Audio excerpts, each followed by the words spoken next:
Hello and welcome to Retrospection, a ramshackle jog through a film or TV show of yesterday.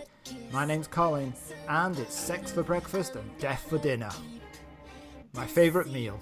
Which one? Breakfast repeats a bit on me, but death is fine. Go on. Alright. And I'm Paul, and it looks like we're going down together. In this episode, we're taking a look at Pierce Brosnan's final turn as James Bond in the 20th outing for the British spy in Die Another Day from 2002. While Bond is trying to track down a traitor in MI6, he uncovers a plot to invade South Korea by using a satellite superweapon which can harness the power of the sun and destroy the demilitarized zone. That sounds exciting. Oh, it does. Did you watch this one? Oh, yeah, I did, yeah. Oh, I did, okay. yeah. Good. Besides Pierce Brosnan, the film also stars Halle Berry as Jinx Johnson, Rosamund... You're taking a breath there, Colin.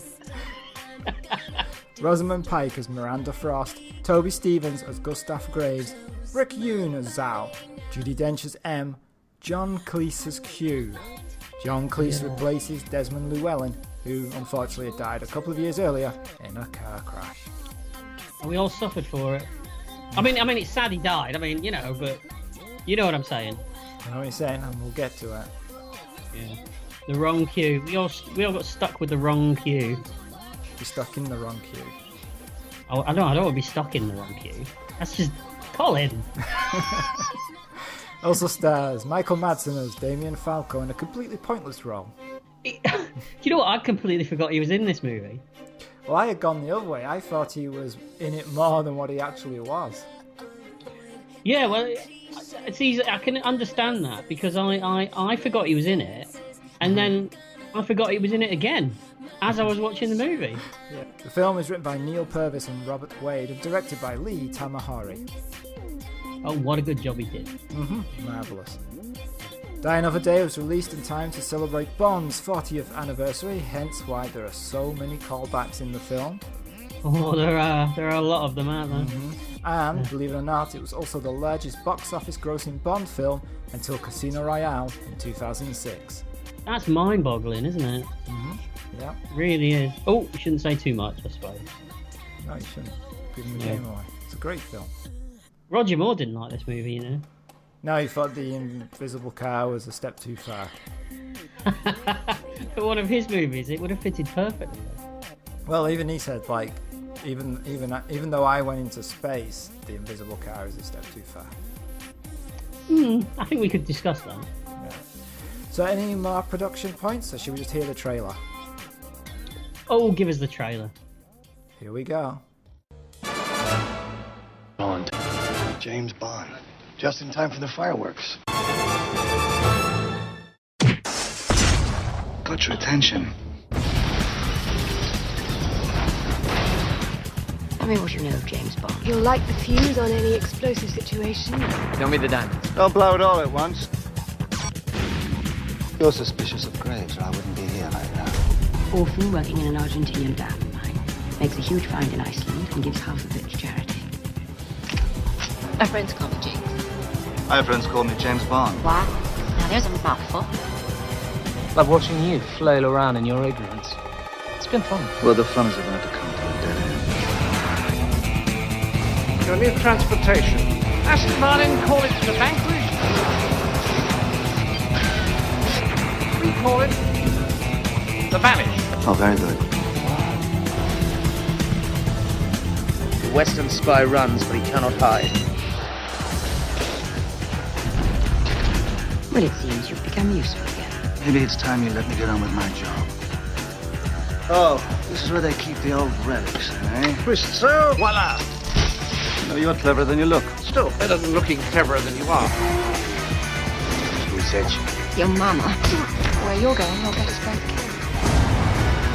I take it Mr. Bond's been explaining his Big Bang theory. Yeah, I think I got the thrust of it. Must you touch everything? Like to show me more? Sure. No! Lockdown for beaches and closing. Put your back into it. Like we're going down together. Not yet! Die Another Day.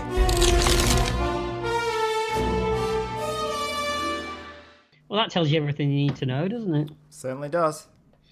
Pierce Brosnan didn't like this movie either, did he? Now, did he not like it while he was making it and read the script, or did he only not like it after he'd been fired? This is true, isn't well, not it? I mean, fired, but let go, I should say. I know he talks a lot in interviews about how he always wanted. He was kind of pushing for a more grounded and gritty kind of James Bond movie. Yeah. And then I think he was slightly miffed when they fired him, and then went that way anyway. Yeah. Well. But it's not his fault. It's not his fault. Whatever we may say or may not say about this movie later, it's not his fault. No, I don't have a problem with Pierce Brosnan at all as James Bond. No. I've always said that Brosnan is better than the films that he got.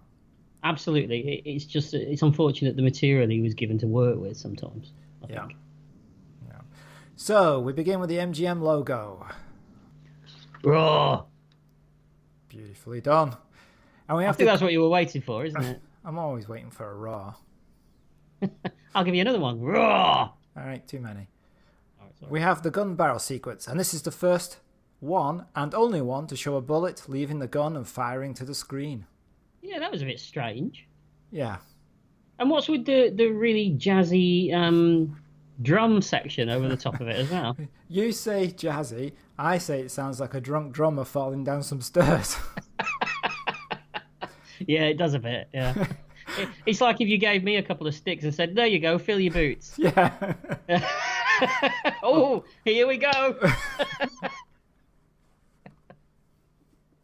Yeah. So we open at night time, and surfboarders appear under a huge wave and are joined by two other surfboarders. And now, this is a nice opening. Yeah, but there's got to be easier ways for these people to get to this place, isn't there? Well, they're coming in under radar. They don't want to be seen.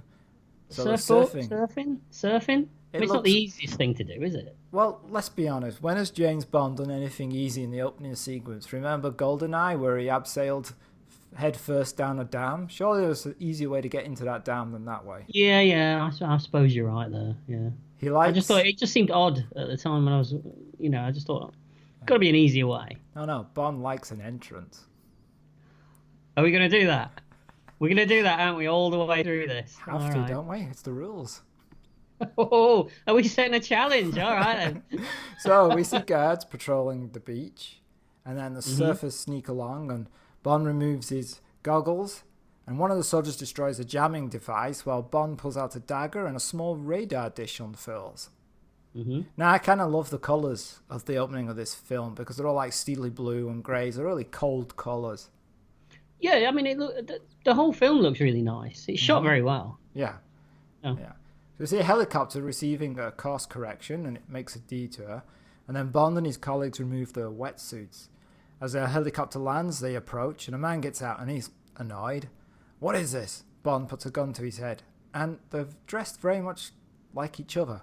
Bond takes his briefcase, and then with a grin, takes his sunglasses. Yeah, I thought the smile when he puts the glasses on, that was a nice touch. That was very Bond-esque, I thought. That's one of the things that Pierce Brosnan does a lot, is that he looks like he's enjoying himself. Yeah, I think he is, though. Yeah.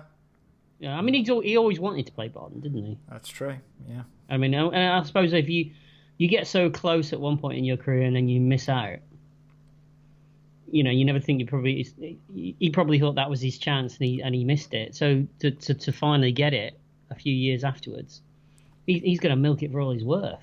Yeah, I mean, I know exactly what that's like.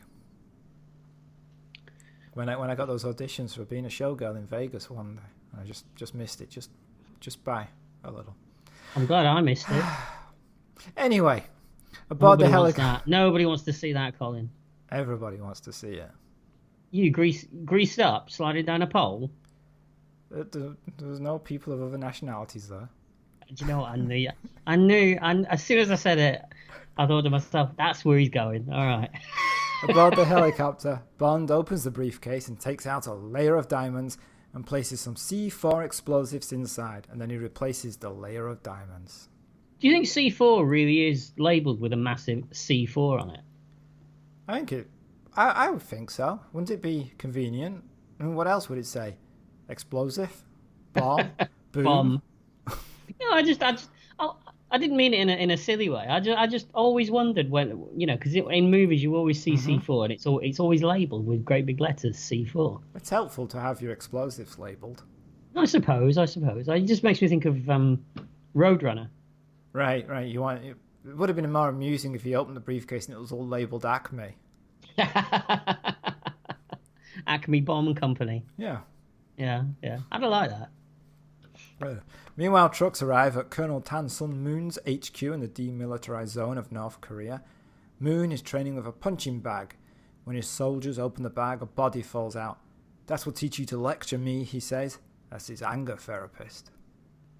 No, he's doing kung fu because he's Korean. He's doing martial arts because that's what the training is. Right. Okay. Yeah. All right. Is there a Korean martial art? I'm sure there probably is. I'm just asking. I don't know. I'm sure there is. I just felt in some ways that the movie was kind of giving you just a bit of a shorthand. I wasn't sure whether this was vaguely inappropriate or not. Don't you like the idea of the person being in the bag, though? It's a body bag. That's a nice idea, yeah. All right. You just, let's not focus on the negatives all the time, Paul. Let's focus on some of the positives this film achieves. Is that what I'm doing? Yes, Mr. I do Negative, apologise. you are. I do apologise. I'll try and be more positive. Thank you. I'll say something nice soon. All right. So I like that the bag opens and the body falls out. Mm-hmm. Yeah. So the helicopter with Bond lands at Moon's HQ. Mm-hmm. And Moon's second in command, Zhao, takes a picture of Bond and transmits it to somewhere, we don't know where. And we see that Moon has a collection of modern cars, and he asks to see the diamonds, and Bond asks to see the weapons. And we see military hovercrafts with missiles and machine guns appear. Moon can use these to get over the minefields. Yeah, I thought that was a nice idea. Mm-hmm. Yeah. Oh, I wonder whether it would really Mr. Positive's work. turned up. Yeah, I'm here now. Hey, I'm back in the game. I wonder whether that would work. Do you think? Don't know. In reality, Not I mean, sure. hovercrafts do they actually hover? They don't really hover off the ground, do they? Yeah. They're not like land speeders from Star Wars, are they? Well, they don't like. No, not that height, but they do. Yes, there's a cushion of air underneath them. And it's a very light touch, I would imagine. Yeah. Okay, I'll go with it. Right. All right. So Moon takes the diamonds and has an expert check them over. Don't blow it all at once, says Bond. Classic. Yeah. Zhao receives information about Bond's real identity, and he tells Moon. Moon shows Bond a rocket launcher by blowing up the helicopter that brought him. It's not a very secret service, is it? That you can just call up this, whatever it is. Did they have the internet back in 2002? You realise he's calling the traitor. Yeah, but I didn't know that at the time. Oh, okay. And you're giving stuff away. Well, there I am, trying to make a glib comment. You know what I mean? Why bring it up if you know you're wrong? Because I'm not jumping ahead. Oh, you pretend to be the idiot? Isn't that what I always do? No pretending. Oh, it was like leading a horse to water, that was. More like a donkey. Yeah, go on. How do you propose to kill me now, Mr. Bond? Uh-oh. Now Bond knows his cover is blown. I did like the Mr. Bond line. Yeah, I always love a Mr. Bond line in these movies. Yeah, it is good. And Moon gets a message that his father, the general, is on the way. The general is concerned about the fire, an explosion from the helicopter. For some reason, Moon panics. He wants to get everything away before his father arrives. Moon boards a hovercraft and tells his men to kill Bond. Maybe this to him is like being caught in your room by your dad doing something you shouldn't do. Like what? Watching this movie. Oh, okay. Yeah, that'll be... You see what I did there? I know. I got a feeling that dads would like this movie if they watched it. Yeah. I think that's true. Yeah. Meanwhile, Bond is watching the jeweler examine the diamonds. Bond twists his watch, and the C4 explodes, blowing the diamond examiner's rocks off. Very good. Thank you. You really put some work into this, haven't you? I should write Bond films. Well, not the whole thing, just these little one-liners. Well, trust me, the new ones really need them. I know, you'll be reading the credits and it'd be innuendos by. Be like, it's me. Yeah, but the problem would be though. I mean, Sid James couldn't deliver them, could he? That's true. That's true. Yeah, that's a good point. So the explosion knocks the soldiers and Zhao over, and in the confusion, Bond steals one of the hovercrafts.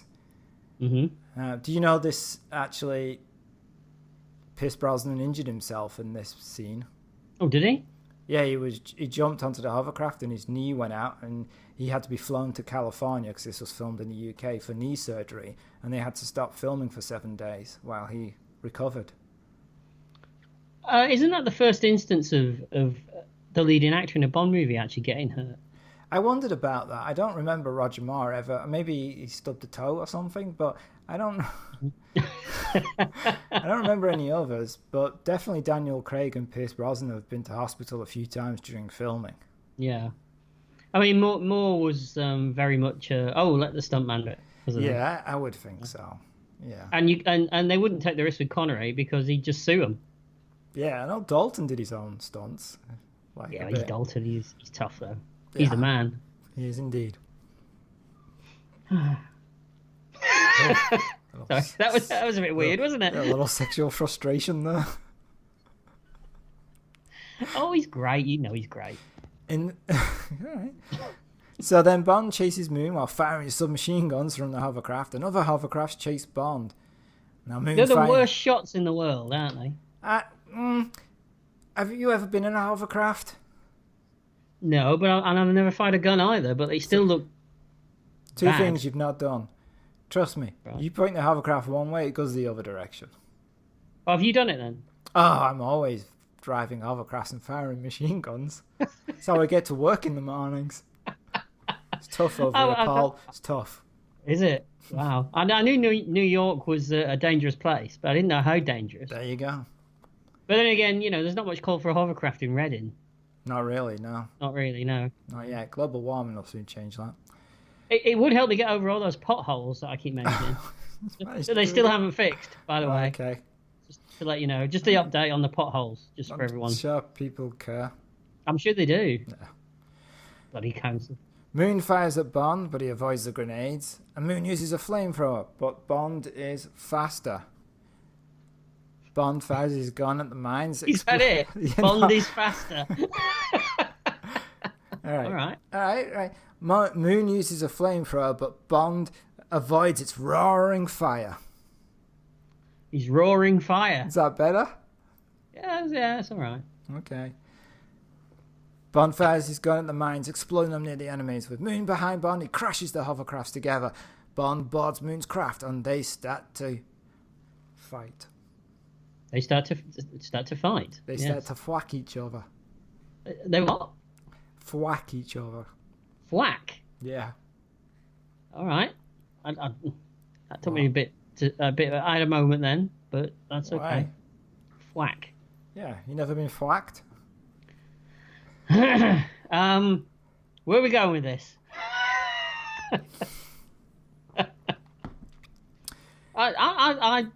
I've been the thwacky and I've been thwacked. Thwacky? Yeah, that's a word. I've just made that word up. I like his films.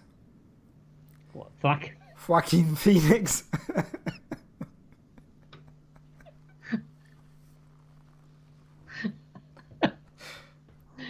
Oh, dear me. You started it.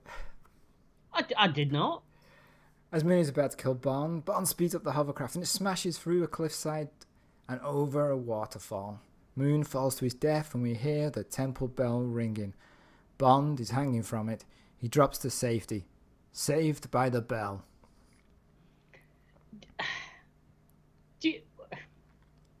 What do you think about these lines? I like that one. Yeah, I kind of like them as well.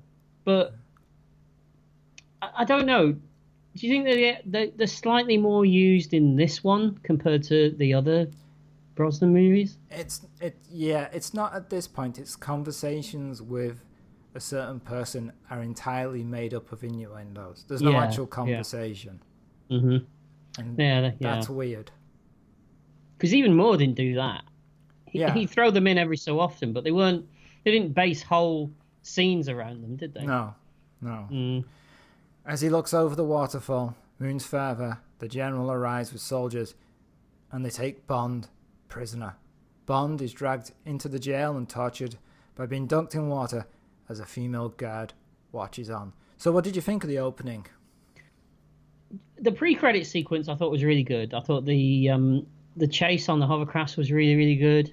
There's some good lines from Bond, and it felt classic Bond in a lot of ways. Mm-hmm. And then we get to this thing of Bond being captured and tortured. Yeah. And this is something that we'd never seen before. Right. We'd never seen Bond like this. Nope. And you're really excited. You think this is going somewhere. What's going to happen? Mm-hmm. And we get torture sequences during the credits. And that, again, he's being dunked in cold water. He's being beaten. Mm-hmm. All kinds of stuff's happening to him. This is going to scare him. I mean, this is going to be interesting to see how he recovers from this. It's going to take him ages. Yeah, and I think this is the first time the credits have actually pushed the narrative further along, right? Rather than being totally abstract. Yeah. And it's a good credit sequence. Yeah, it is. Not too sure about the CGI scorpions, but we'll let that one go. Okay. And we get the theme song by Madonna, Die Another Day. Yeah. Okay. So where do you want to go with that? It's not great, is it? No. I mean, I mentioned it to you before that the percussion in this just sounds like somebody slapping the face. That'll be the Broccoli's when they heard it. They must have liked it. And it also, I think it got a Raspberry for Worst Song and was Oscar nominated in the same year. Well, that's par for the course, isn't it? But it's just, you know when you listen to your James Bond theme album. Mm-hmm. Yeah. It's always the one you skip, isn't it? I'm picturing it now. I'm leaning back. I'm wearing my smoking jacket. Yeah. I've got my martini shaken, not stirred. Yeah. But you kind of ruin it because you've got your slippers on, but we'll let that one go. Ruined it because they're also got bunnies on them. I'm glad you said bunnies. And it's Ewok slippers. Ewok slippers. That's better. Yeah. You skip it, don't you? Yeah, you would. Yeah. Yeah. It's not great. No. And it doesn't help that she turns up later as well, Madonna. Well, we'll deal with that when we get to it. Yeah, we'll deal with that then. So the credits finish, and we open with Bond. He's long-haired, beard. He's badly beaten, and he's dragged to a chair. And General Moon orders the guards to leave. Yeah. Moon tells Bond that his people have abandoned him, but he says it doesn't matter anymore. It's out of his hands. And the guards come in and drag Bond away. And we also learn this has been 14 months that he's been in jail for. I mean, this is outstanding stuff. You've never seen this in a Bond movie. I mean, he's been tortured. How's he going to recover? I mean, this could change him forever. What are you laughing at? I just see building this up. I know where you're going. So sarcastic. Well, you wonder, have they broken him? No, you don't. It's a James Bond film. You would do in the new ones. Yeah. But Sid James would break, wouldn't he? He would, yeah, as soon as Hattie came on screen. When she did what? I'm not. That's disgusting. I don't remember that. How dare you say that about Hattie? I've said a lot worse. Yeah, that's true. That's why we're not that popular. We cut to a militarized bridge shrouded in fog. The general tells him we've shrouded in fog. Shrouded in fog? Yeah. All right. Okay. What's up with that? No, it was a tongue twister. I just wanted to see if you could say it again really fast. Shrouded in fog? Shrouded in fog. Yeah, shrouded in fog. All right. Okay. The general tells him we have reached the end. He says, you took away my son. Bond replies that your firing squad should have done the job for him. Moon doesn't refute this. He hoped that a Western education would help him become a bridge for the world. Become a bridge? Become a bridge? That's what he actually says. He'll help him become a bridge for the world. Oh, no, I thought you meant literally a bridge. Are you going to interrupt me every sentence to make fun? I'll try not to. You're going to let me finish the sentence? I'll try not. I'll try. It's annoying, isn't it? Yeah, well, you say something and it strikes a chord. Yeah. Just remember, you're doing the next one. Oh shit! Yeah. Go on, continue. I won't say a word. He hoped that a Western education would help his son become a bridge for the world, but all it did was corrupt him. Moon wants to know who his son's ally was in the West, who made him betray his country and his name. Same person who betrayed me, Bond replies. Moon makes Bond turn around, and the soldiers take aim, as if they're in a firing squad. Moon orders Bond to start walking along the bridge. The soldiers... Now, I've got cocked their weapons, but I know who I'm dealing with, so I'm going to change that. The soldiers ready their weapons, but as Bond turns around... Yeah, because that sounds a lot better, Colin. The soldiers ready their weapons, but as Bond turns around, he sees them leaving. A voice tells Bond to keep moving, and he slowly walks along the bridge. He's been traded for Zhao. No, I thought it was interesting. You actually get the sense that, probably for the first time, that Bond's actually quite frightened here, isn't he? I think he thinks he's going to die. Yeah, he seems. And he can't see a way out. Normally, he's looking around. He can't see a way out. Right. He's got no gadgets. He's got no gadgets. There's nowhere to go. There's nothing he can pull out of his ass at the last second. You know. Unless that's where he's got his gadgets. The one place they should have searched. Yeah. But yeah, you actually, it's a good performance from Brosnan in this scene, I think. Mm-hmm. Yeah. It all feels strangely topical as well, doesn't it? All this Korean stuff. Yeah, it does. Yeah. Watching it today. Yeah. So Bond walks into South Korea, and we see Damien Falco and Charles Robinson, played by Colin Salmon, watch Bond approach. "Look at him," says Falco. "You'd think he was some kind of hero." Michael Madsen. He'd kill to be in a movie like this today, wouldn't he? He would. Yeah, I saw him recently in a film, and this was probably a film that was made a good 10 years ago, called Blood Rain. Okay. R-A-I-N or R-E-I-G-N? Yeah. It was one of those based on a computer game movies, straight to DVD. And about a female vampire slayer person in a sort of like fantasy world. And I'm pretty sure that he's drunk through most of the movie. Mm-hmm. Most of the time he's leaning against something. He's either leaning against a wall or leaning against another actor. You know, you really shouldn't make fun of someone for that, because that's how you get through these podcasts. I'm not leaning. That's true. There's no one propping you up yet. I'm sat in a very comfy chair. Mm-hmm. I'm all right. Mm-hmm. So suddenly somebody pushes a syringe into Bond's shoulder and knocks him out, and then they place him on a stretcher. Mm-hmm. And then we see Bond in a medical facility, and they're running through the chemicals that are now in his body, scorpion venom. And then a voice says, "Liver not too good." It's definitely him then. It's either him or it's me. Fade to black. It's all a bit high tech, this. I was waiting for him to pull out a Bacta tank. Yeah, there's a lot of futuristic gear. I wonder if I can get one of these on the NHS. No, I think you're past it. Well, I know I'm past it. A door opens and M steps in. She makes the other medical staff leave. Bond is on a bed. She welcomes him back in a tone that suggests otherwise. Mm-hmm. And when Bond gets up and walks over to her, he knocks, and we realise there's a glass barrier between them. And I kind of like the way they reveal the glass barrier, because you can't see it. No, it looks like she's just standing in the room with him, doesn't it? Until he knocks on it. Mm-hmm. She says that if she had her way, he'd still be in North Korea. The price for letting Zhao go was too high. Zhao had been caught while trying to blow up a peace summit. 3 Chinese agents were killed. Now he's free.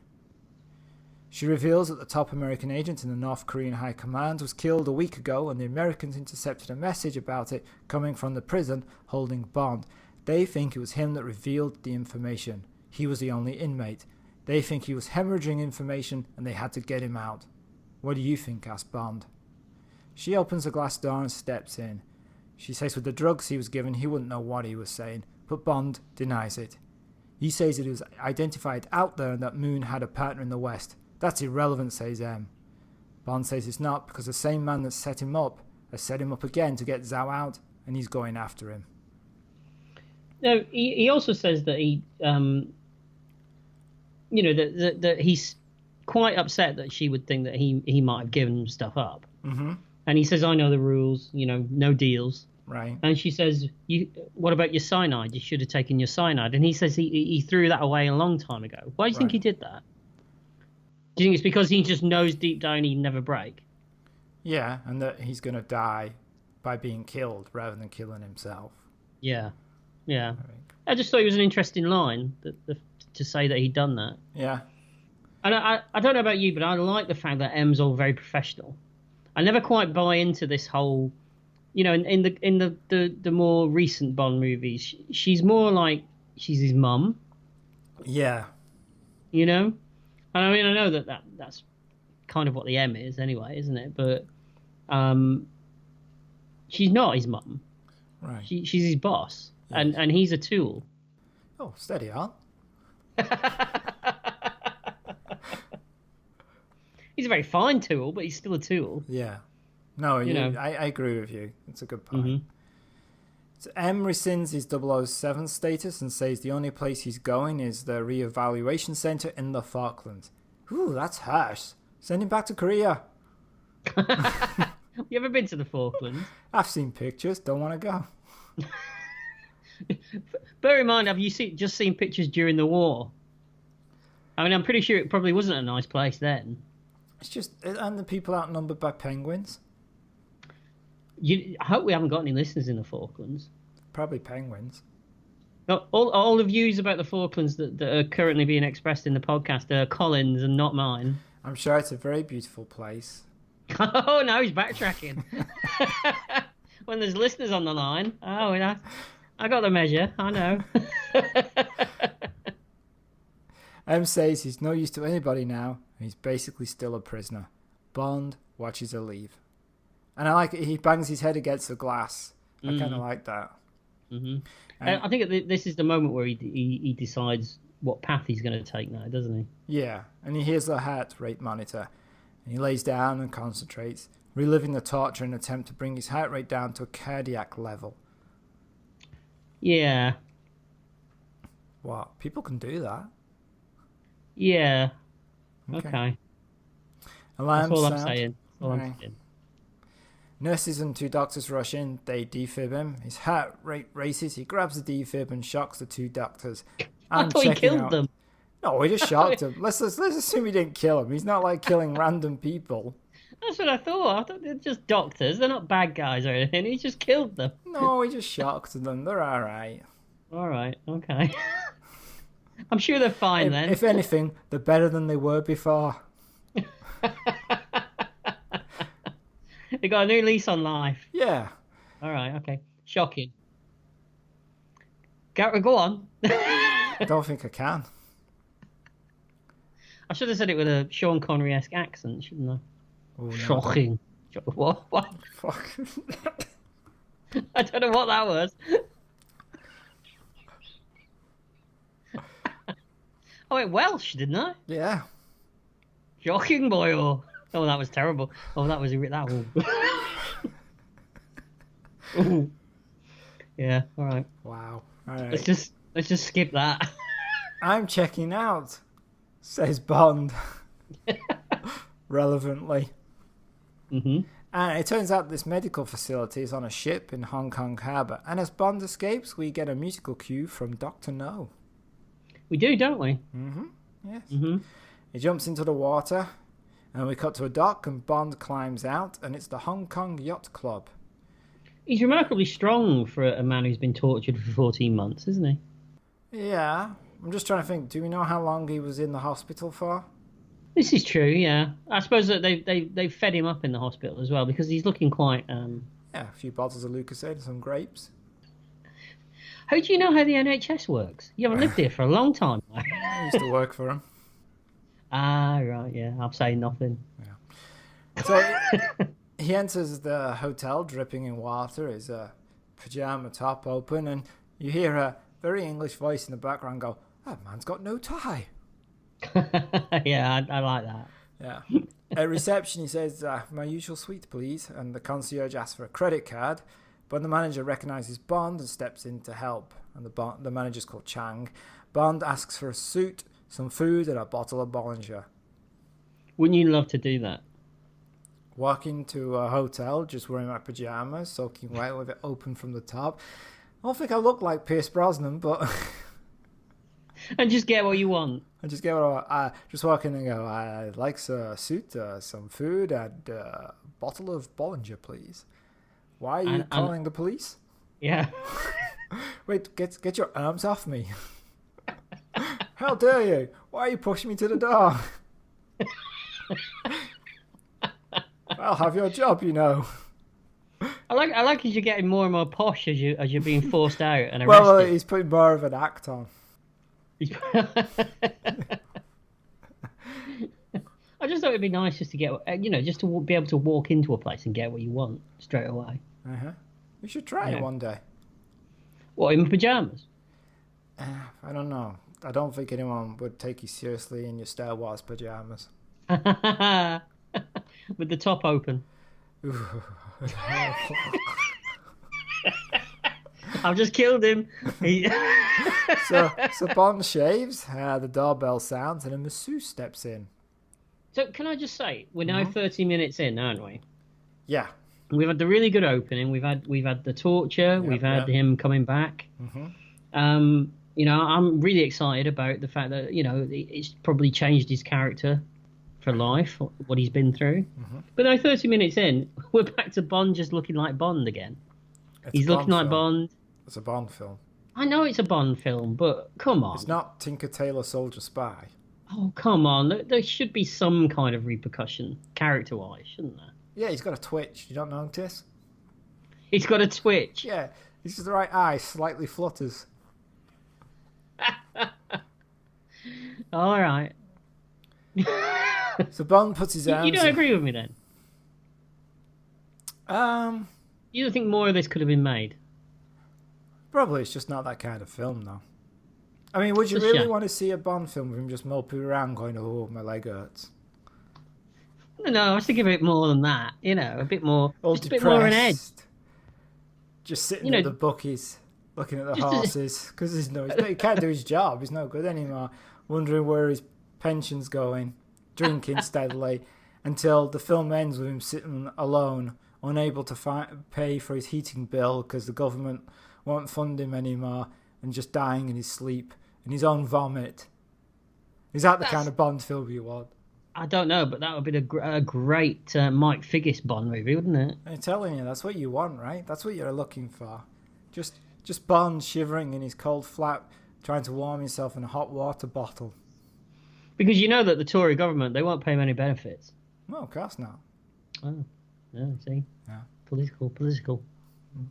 Bond puts his arms around her. I'm not that kind of masseuse. And then Bond pulls a handgun out that was strapped to her leg. I'm not that kind of customer, he says. Yeah, that's quite a cool moment. Yeah. And then he throws the ashtray through the mirror. It smashes, revealing a camera crew and a manager. I mean, there's like a full production team behind this mirror. Isn't there a sound guy holding a boom? No, but seriously, no, but it is almost like that. It's like there's like a casting director, makeup artist. And it's a small room as well. They're all squashed into that little place. And it turns out the manager's a Chinese agent. The Bond offers him a deal. He says that Zhao killed 3 of your men. Get me into North Korea and I'll take care of him. What's in it for you, asked Chang. The chance to get even. Zhao has information I need. He hands over the gun he took from the masseuse. Did you know that in the original script this was supposed to be a callback to Wei Lin from Tomorrow Never Dies? But they couldn't get it sorted out with her. So that's a shame. Although it's not really much of a role for her, but... Yeah, but it would have been nice. Yeah, that's true. Mm-hmm. You'd have enjoyed it more. Yeah. Later, Bond checks out and Chang hands over a box. It's a ticket to Cuba. It turns out Zhao is there. If you see him, says Chang, say goodbye from us. Good line. And we're in Cuba. Yeah, and he looks like the most British man on holiday, doesn't he? He does indeed. So Bond enters a Cuban cigar place and asks for some delectados. The man says... For what? Delectados. Does he say it like that? Yeah. All right. The man says they've never made those for years. Bond says he's from Universal Exports and that the manager should call his boss. He does, and then they make their way to a penthouse-style apartment. Mm-hmm. And this man looks at the passport. He says he thought that Delectados would never be smoked. They are particularly hazardous to one's health. Do you know why? Bond responds that it's the addition of the Valado tobacco, slow burning. It never goes out. Like a sleeper, the man replies. You've really done some work on this, haven't you? So all this was code words to activate the sleeper and for Bond to prove who he is. And I kind of like all this spycraft stuff that's here. Oh, is that what this is? Yeah, I knew you wouldn't understand it. I was thinking, what the hell are they talking about? It's all like, you know, the rain is falling heavy on the plane. Yes, but only on a Tuesday. And then they know that he's from the government and he's a sleeper agent that's been living in Cuba for decades and has never been activated until now by Bond, who's asked for these cigars. And those are all the code words proving who they are. I did wonder why he was choosing to help him. Yeah, okay. Never occurred to me. Oh, this movie's suddenly gone up in my estimation. There you go. So I kind of like all that. That's kind of like a John le Carré spycraft stuff. Mm-hmm. That you don't always get in a Bond film. You get some of the early ones. Yeah, the Connery early ones, you had a bit of that. Yeah. Mm-hmm. Yeah. Bond says he's looking for Zhao, and the man says he'll check on his whereabouts. And they find Zhao is on an island and he's at a strange clinic run by a Dr. Alvarez. He borrows the man's gun and binoculars and asks for a fast car. And we cut to Bond driving a 1960s convertible. It's a guy's car. Yeah, it is. Yeah. Reminded me of Tubbs' car in the first season of Miami Vice. Very good. Oh, thanks. Patronising fucker, but... Was that the name of the car? Yes, patronising fucker. They made a small, select few of them. You know? Yeah, I can see why. Yeah. Patronising fucker.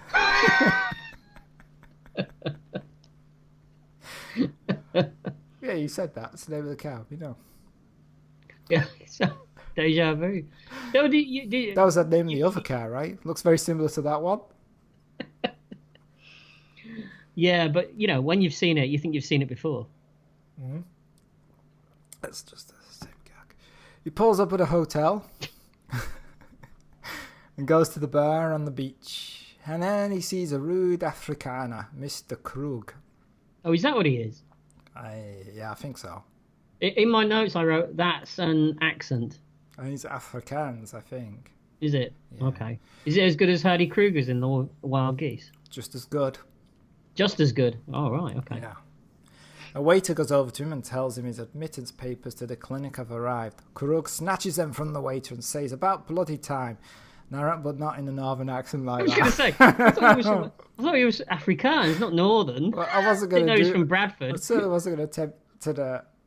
I didn't really Hey, mean mind your own business, love. There was no attempt at any accent, though. It just came out that way, and I wasn't going to attempt to do an Afrikaans accent. Oh, what a shame that we missed that. That would have been good. Because it probably sounded like that song from Spitting Image or something.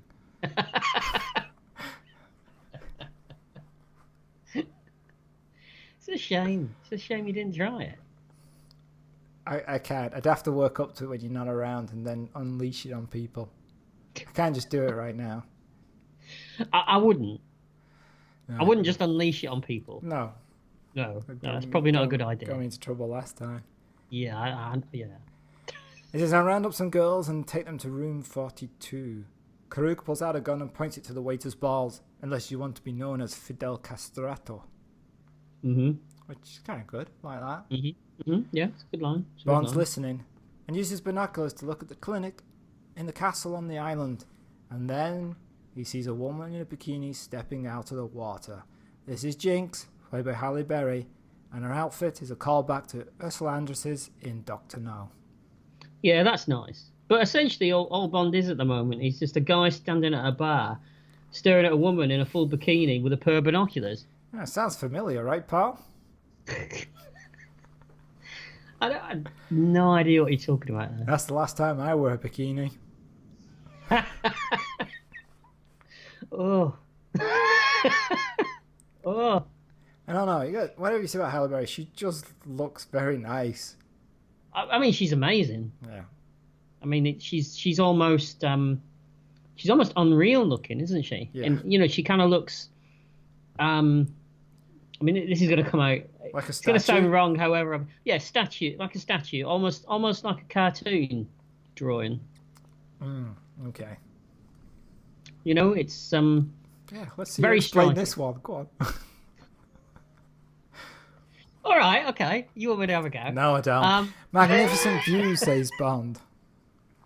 He offers her a drink. And they banter with some bad puns and innuendo, because that's their entire conversation between the two of them all the time. Yeah. Doesn't he make a joke about he's an ornithologist because of the binoculars? And she said, no, that's a mouthful.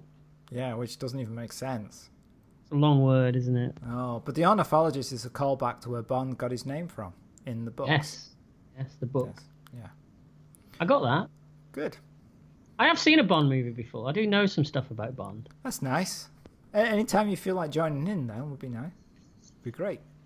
Well, you've done all the homework. I can tell you really, really worked hard on this one. And now they have sex. Apparently, this was cut very heavily in the States, wasn't it? Oh, was it? Yeah, apparently they wouldn't give it a PG-13 rating because they felt it went too far. Huh. I'm not sure what went too far. Oh, interesting. Mm. Let's all think I mean, about I'm sure it you for a studied minute. it. You have to study it a bit more. Yeah, but clearly I can only study the American version. Oh, do you think yours is different than mine then? You just said it was cut. Yeah, but I don't know which version you watched. That's a good point. I didn't actually watch the Blu-ray. I watched the iTunes. Oh, did you? 'Cause See, it was- I watched the Blu-ray. Yeah, it was easier to see on my computer and make notes.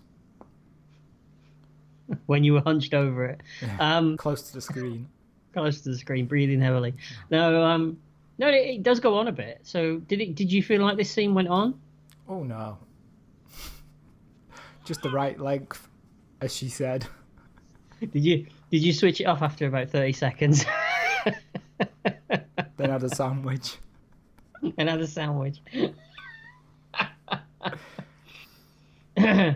Yeah, so next so morning. It was heavily cut in the States. Oh, yes. okay.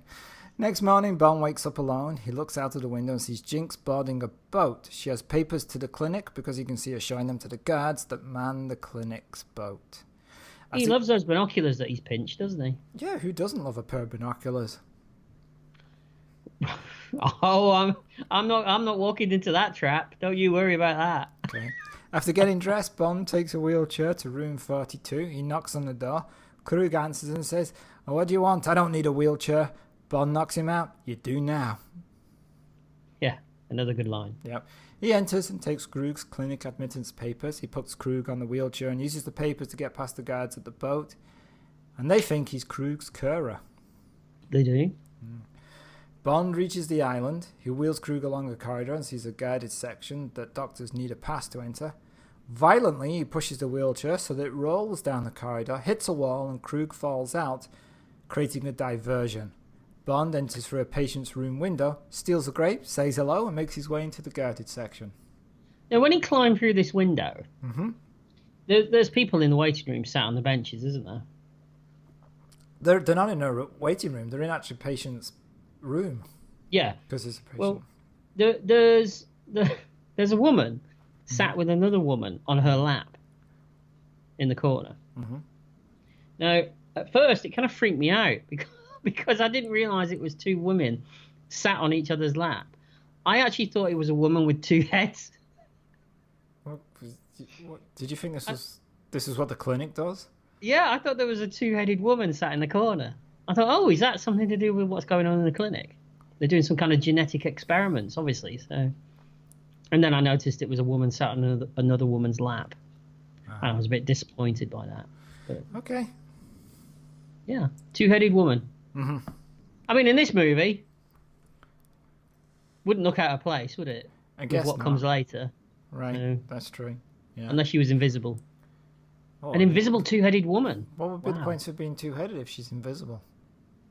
Oh, but you don't know which head's then looking at you, do you? That's Freak true. you out even more. Yeah, that's true. Yeah. So Bond sees a security camera facing a wall. He unplugs it, feels the wall, and finds a secret button. He enters a corridor and draws his gun. Probably not a good idea to have a secret door behind a wall, but then point a camera directly at it, drawing attention to it. Yeah, that's true. Yeah. Yeah, that was the first mistake. So we cut to Jinx talking to a doctor, and she's going to have DNA replacement, taking it from runaways and people nobody will miss. It's a painful process, but all great art is, says the doctor. But true great artists are only appreciated after they're dead, says Jinx, and shoots him. Bit like us, really. What, dead? I hope that's a drink you're pouring out. No, sometimes these podcasts go on too long. Yeah. No, the great artists are only appreciated after they're dead. Yeah. That'll be us. Yeah. I did like the way that she just killed him, though. I thought that was nice. Yeah, right, she doesn't mess around. She doesn't, and she does it again later on in the movie a couple of times, doesn't she? She does, yeah. She gets straight to the point. It's my kind of woman. I'm sure it is. She takes it. She gets the point with both hands and deals with it. Is that the best you could come up with? You It started was off at the spur of the moment. so I know. good, and then you knew you couldn't go anywhere with it, and it just I died. couldn't, but I didn't give up. That's the more important thing. That's true, yeah. Yeah. So we cut to Bond stealthily moving through a corridor. There's a lot of that in this film. Jinx burns her papers and she checks the computer. When Bond is avoiding the guards and medical staff, he enters a room and hears Korean being spoken. And there's a body. Meanwhile, Jinx is looking up Zhao's file. She knows what he should now look like, but his body is only halfway through the DNA replacement. Bond has found Zhao. He taps on the glass the body has over his head, which I like. Yeah, that was a nice touch. Yeah. The guy doesn't wake up. Bond squeezes one of the IV bags, and that wakes up Zhao. Bond questions him. Who is bankrolling his makeover? The same person who set him up? But Zhao isn't as weak as he seems. He jumps up, knocking Bond away. And they have fisticuffs. They do. I'm not too sure about the weird slow motion that they keep throwing in. Yeah, that happens a couple of times throughout the film at odd moments. Yeah, I don't understand what they're going for with that, because it doesn't go anywhere. Yeah. I do like the use of the magnet, though, that's in the CT scanner. Yeah, that felt like a Bond moment, didn't it? Bond grabs a necklace that's around Zhao's neck with a bullet as a pendant, and it breaks, and he just keeps it. Zhao escapes, and Bond gives chase. Meanwhile, Jinx rigs up an explosive device. She sees Bond. He goes after Zhao, who leaps out of a window and runs to a helicopter. Bond enters the room, but boom! Jinx's explosive device goes off, blocking Bond from going after Zhao. Boom. Yeah. Special effects. They're free. As Bond gets up, he sees Jinx's clinic papers on the dead doctor's body. Outside, she runs to the helicopter with a gun drawn. She opens fire, but misses. And it's funny that during all this, it's in behind the scenes, it's freezing and raining. Even though everyone's dressed like it's really warm. Is it really? Yeah, they had really bad weather, and they were about to abandon the shoot completely. But then she must have been really cold then. Yeah, and that when she's in the bikini, you can see like they immediately, since they yell cut, they all come running on with towels and robes and stuff. I bet people were fighting over that job, weren't they? Bond goes after the helicopter as Jinx fires into it, but it gets away. Jinx is stopped by guards, but she disrobes, and wearing a bikini, she jumps over the wall and dives into the ocean near a boat. She climbs aboard, and as Bond watches, she waves goodbye. I'm not sure about the CGI dive, are you? There's a lot of very poor CGI in this film. Oh, yeah, there's a terrible one later. He takes out the bullet from the necklace and opens it. It contains diamonds. They do like the diamonds in Bond movies, don't they? Yeah, they seem to. Yeah. Mm-hmm. But they are forever. Back of his Cuban contact, we find that the diamonds are from Sierra Leone, and the letters GG in the shape of a diamond are engraved on them. It is the logo of the Graves Corporation in Iceland, an organisation led by Gustav Graves. And we cut to MI6, and Falco is annoyed that Bond escaped from the medical facility on the British warship. He orders M to put his house in order because he thinks Bond was allowed to escape. I always liked Samantha Bond's Moneypenny. Oh, you did? Yeah, I thought that she did it really well. She next to Lois Maxwell, she's been the best one, I think. Okay. Mm-hmm. But this whole thing with Michael Madsen's character, I made a note that said, "Bloody Americans policing the world." It's not like we ever did that, is it? Oh no. No, we just conquered most of it, and then Messed it up. threw it away. Yeah. Threw it away. Bloody Brexit. So Bond goes to London, and we get London's Calling played. Yeah, it's a bit heavy-handed, that, isn't it? Yeah, it's a weird one. I was trying to think like where that occurs in other Bond. I don't think it films. does. I mean, they have used pop music before in Bond movies. Yeah, they've used the Beach Boys in one, and isn't there something in Tomorrow Never Dies when he goes to London? I'm trying to think. I can't remember that I one. could be mixing them up with this one. I know they use the Duran Duran song in View to a Kill as well, don't they? Yeah. The actual song. Yeah. No, I know they use it in the credits. Is he having a moment? Let's just humour him and we'll just keep going. Is it time for me tea yet? No, they use the actual song in the movie somewhere. I'm sure they do. Right, okay. So we cut to Buckingham Palace and there's a crowd waiting for Gustav to arrive, and we see Miranda Frost for the first time. Rosamund Pike. And the press are annoyed. I'll just brush that one off then. Oh, you want me to do? Mm-hmm. Yeah, she's a good actor. She is. She's a fine actor. The press are annoyed because they've been waiting for so long. Gustav is arriving by parachute, a Union Jack parachute, a callback to The Spy Who Loved Me. Yes, I did get that one. Good. Nice to see you're awake. He lands outside the palace, and he's there to be knighted, but isn't even going to bother going in. The press question him about Graves' Icarus space program. It's a secret, but he says it's just a surprise.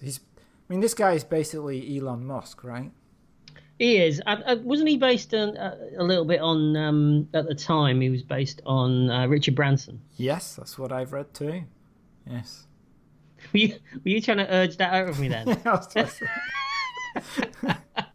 I can see you nodding your head. It's like, go on. Say it. Come on, say you it. You could do it. You could do it.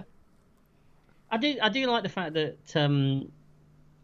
he plays him. The actor's name is Toby Stephens. And he plays him kind of like, he's almost an anti-Bond, isn't he? What? He's got all the qualities that Bond has, you know. No, not like an older woman that looks after him. Not an anti-Bond. Anti-Bond. No, Would you like a cup of tea? Would you like a Werther's? Yeah, sorry, I thought that's where you were going. No, he's an anti-Bond. He's got all the qualities of Bond, but he's a little bit on the sleazy side, and he's a little bit too arrogant. Yeah. But there is a reason for that, because he says later on, doesn't he? But we'll get to that. So the press question him about his Olympic fencing plans, and he just jokes it off. And then we cut to a fencing match, and Bond arrives for a lesson, or he's pretending to, with Verity, who's played by Madonna. Yeah. Bond banters with her. He does. She says, "I see you handle your weapon well." And he says, "You mean my cock?" Did it? I like the fact that you went, oh, missus. Yeah, and he ties up her bodice. He does what to her? He ties up her bodice. Ah, right, okay.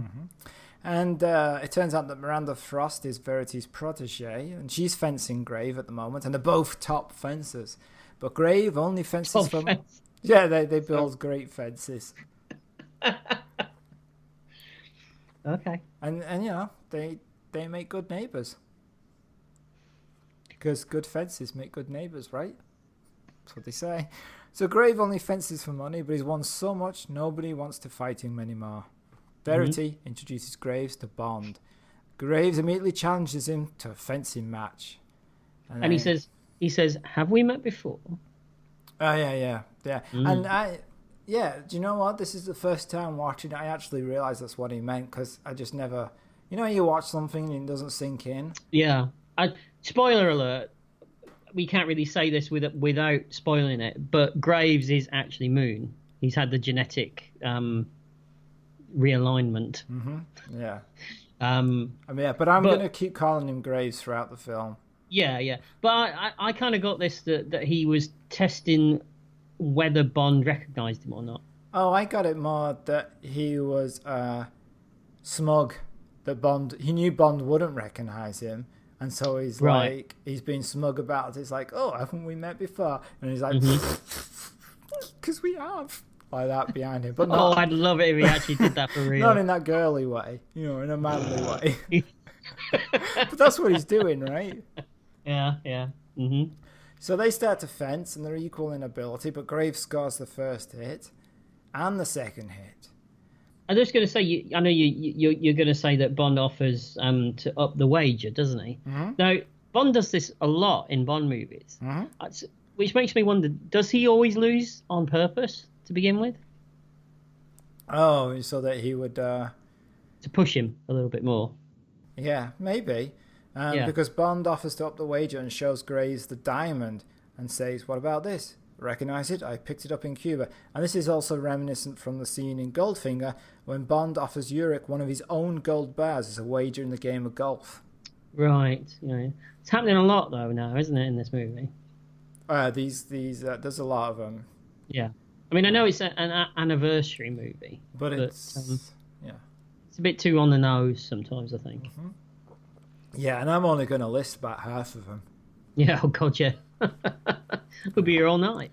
Yeah, we probably will be. Graves is annoyed and they continue to fence. Now Bond draws blood, which enrages Graves, and he wants to change weapons and chooses swords. First blood from the torso wins, and then in the distance you hear a voice that sounds like the man who said he's not wearing a tie. He goes, "Steady on." It's the same guy.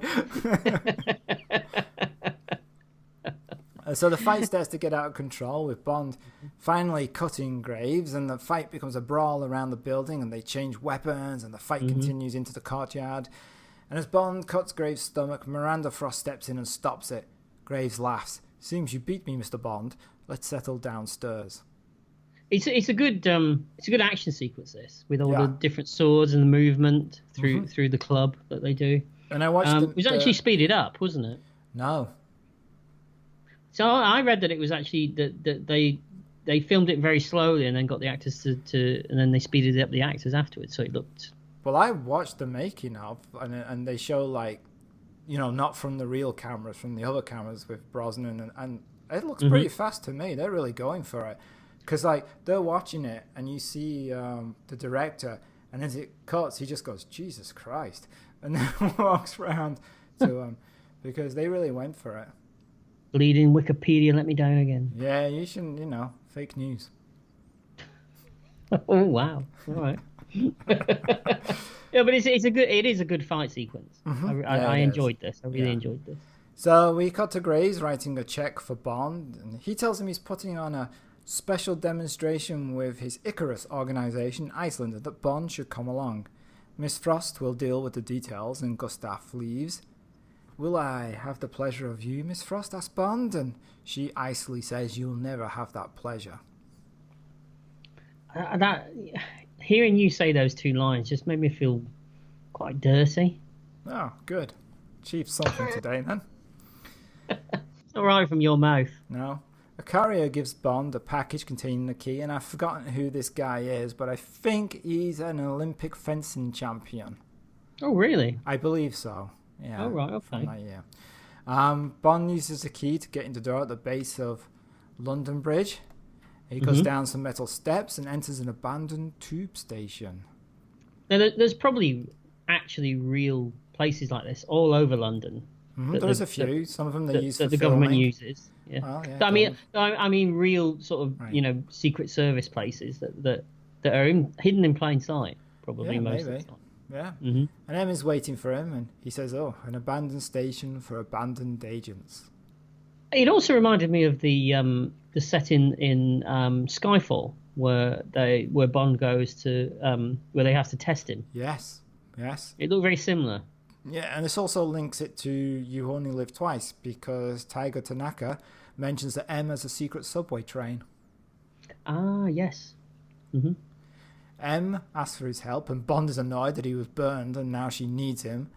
M tells Bond about Graves, and Bond tells her about the clinic. Bond shows her the diamonds from Gustav's mine, that it's a front for conflict diamonds and they're not really from Iceland. M says Graves is politically protected, and Bond points out he's now on the outside, and so she points out that he's become useful again. Well then, maybe it's time you let me get on with my job, he remarks. And that's the end of an excellent Bond film. So Paul, what's your opinion of Die Another Day? Well, up to this point, it's been great. Loving it. Yeah, it is Great one movie. of the best ones. Yeah.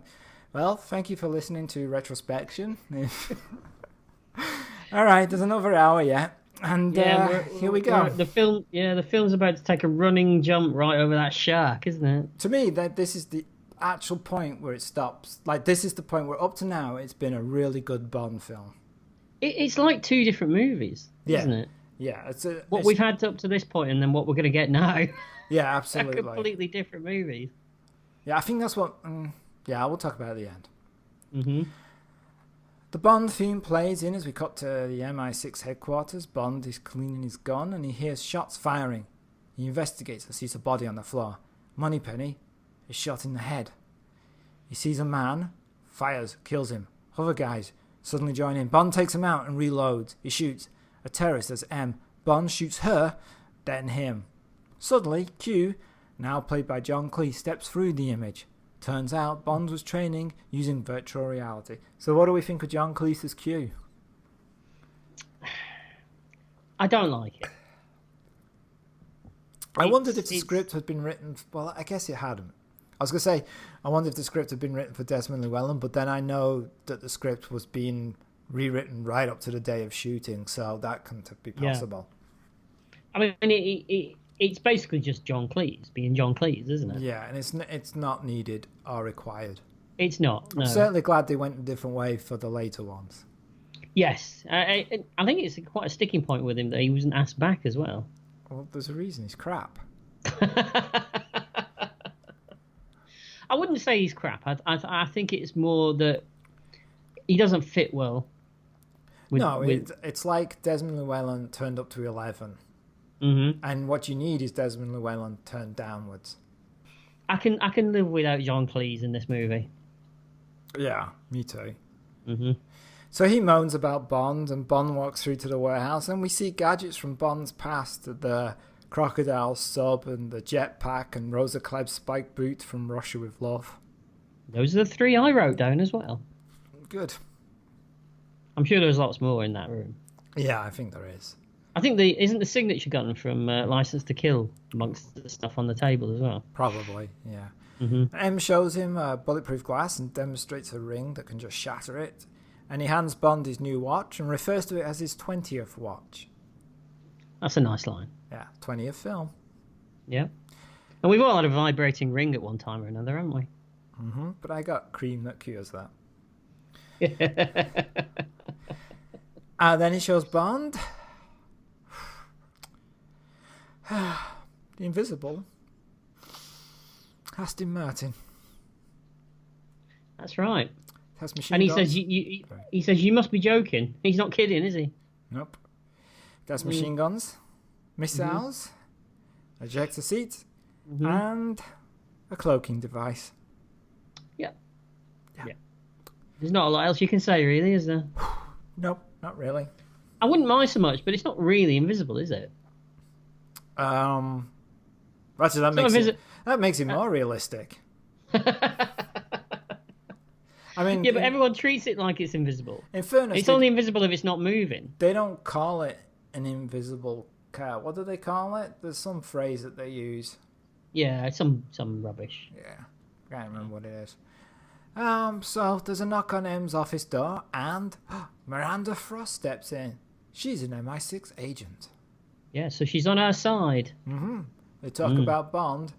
Frost doesn't like him. She's a bit frosty about him. She doesn't want him there. Em points out that Frost has been there 3 months and found nothing.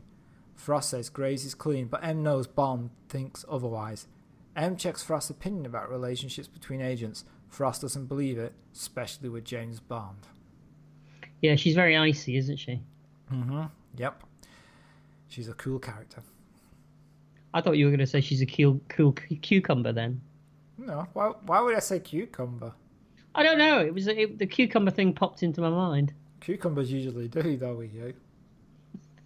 Really? It's a vegetable. Well, Although we've true. established in previous podcasts that I know a lot about vegetables. Yeah, you just don't eat them. You're just aware of I their eat existence. No, I eat vegetables. Mm-hmm. I eat lots of vegetables. Good. Yes. I'm sure people give a shit about your diet. Giving a shit is very important to my diet, actually. Is it? Yeah. Yes. So we cut to Iceland. And we get an ice palace. Oh no, we get the Aston Martin speeding to the ice palace. Oh, right, sorry. Don't jump ahead to the ice palace. No. Let's savour that moment. Absolutely. Eh? So, and we meet Mr. Kill. Well, there's a name to die for, says Bond. Yeah. Yeah. I mean, Mr. Kill. Mm-hmm. Yeah. I wonder how many names they went through before they decided on that one in the writer's room. Mr. Yeah. Stab. Mr. Shooting Face. Yeah, like, my name's Mr. Stab. Well, that gets the point across.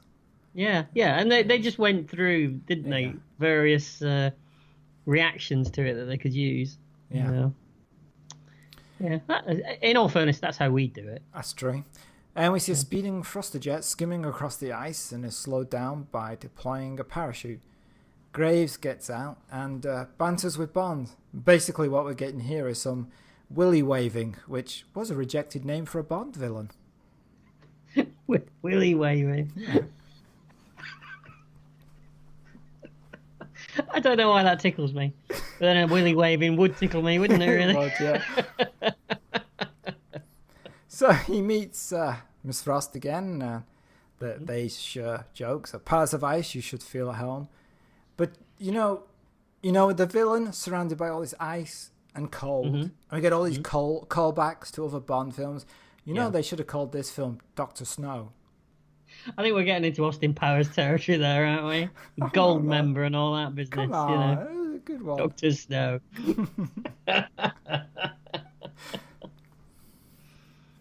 Yeah.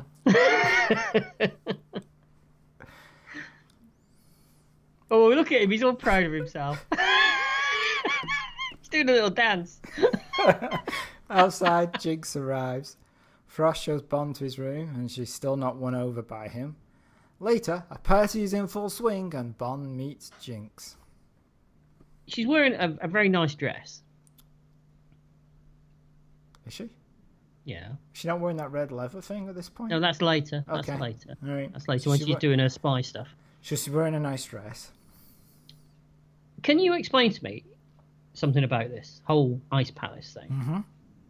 Okay. How is everyone not freezing? Mm-hmm.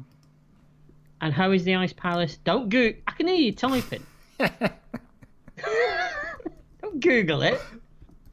And how? And if it's not cold, how is it not melting? I'm sure that this could be a real thing. I'm sure that there are ice palaces out there in the world. There are ice hotels, right, in Iceland and places like that. I'm just curious how it would work. Don't how know. you're either not cold, and how it, and if you're not cold, how it's not melting around you. Are you freezing in a ice hotel? No, I'm in my living room. Oh, you're asking Google. Okay.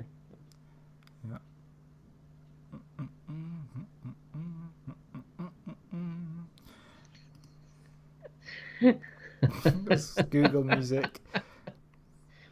Well, this is riveting time, isn't it? Colin reading Google. They do it at Kermode and Mayo. I know. I was going to use the exact same phrase. Man reads things on the internet. Man types on keyboard. Yeah. So, I don't know. It would take too long to read through this information and then to come up with an answer. Well, if anyone out there has ever been to an ice palace, or for that matter, for an international supervillain in an ice palace, let us know and explain to us how it works. Yeah, there you go. I'd like to know. Good. So outside, the vehicle pulls up to the palace and a mysterious figure steps out, and we see Graves sitting under a face mask type contraption. Mm-hmm. The figure lifts it up, and it's Zhao. Graves greets him. Zhao asks him if he still feels the side effects, and it turns out, as you mentioned earlier, completely ruining it.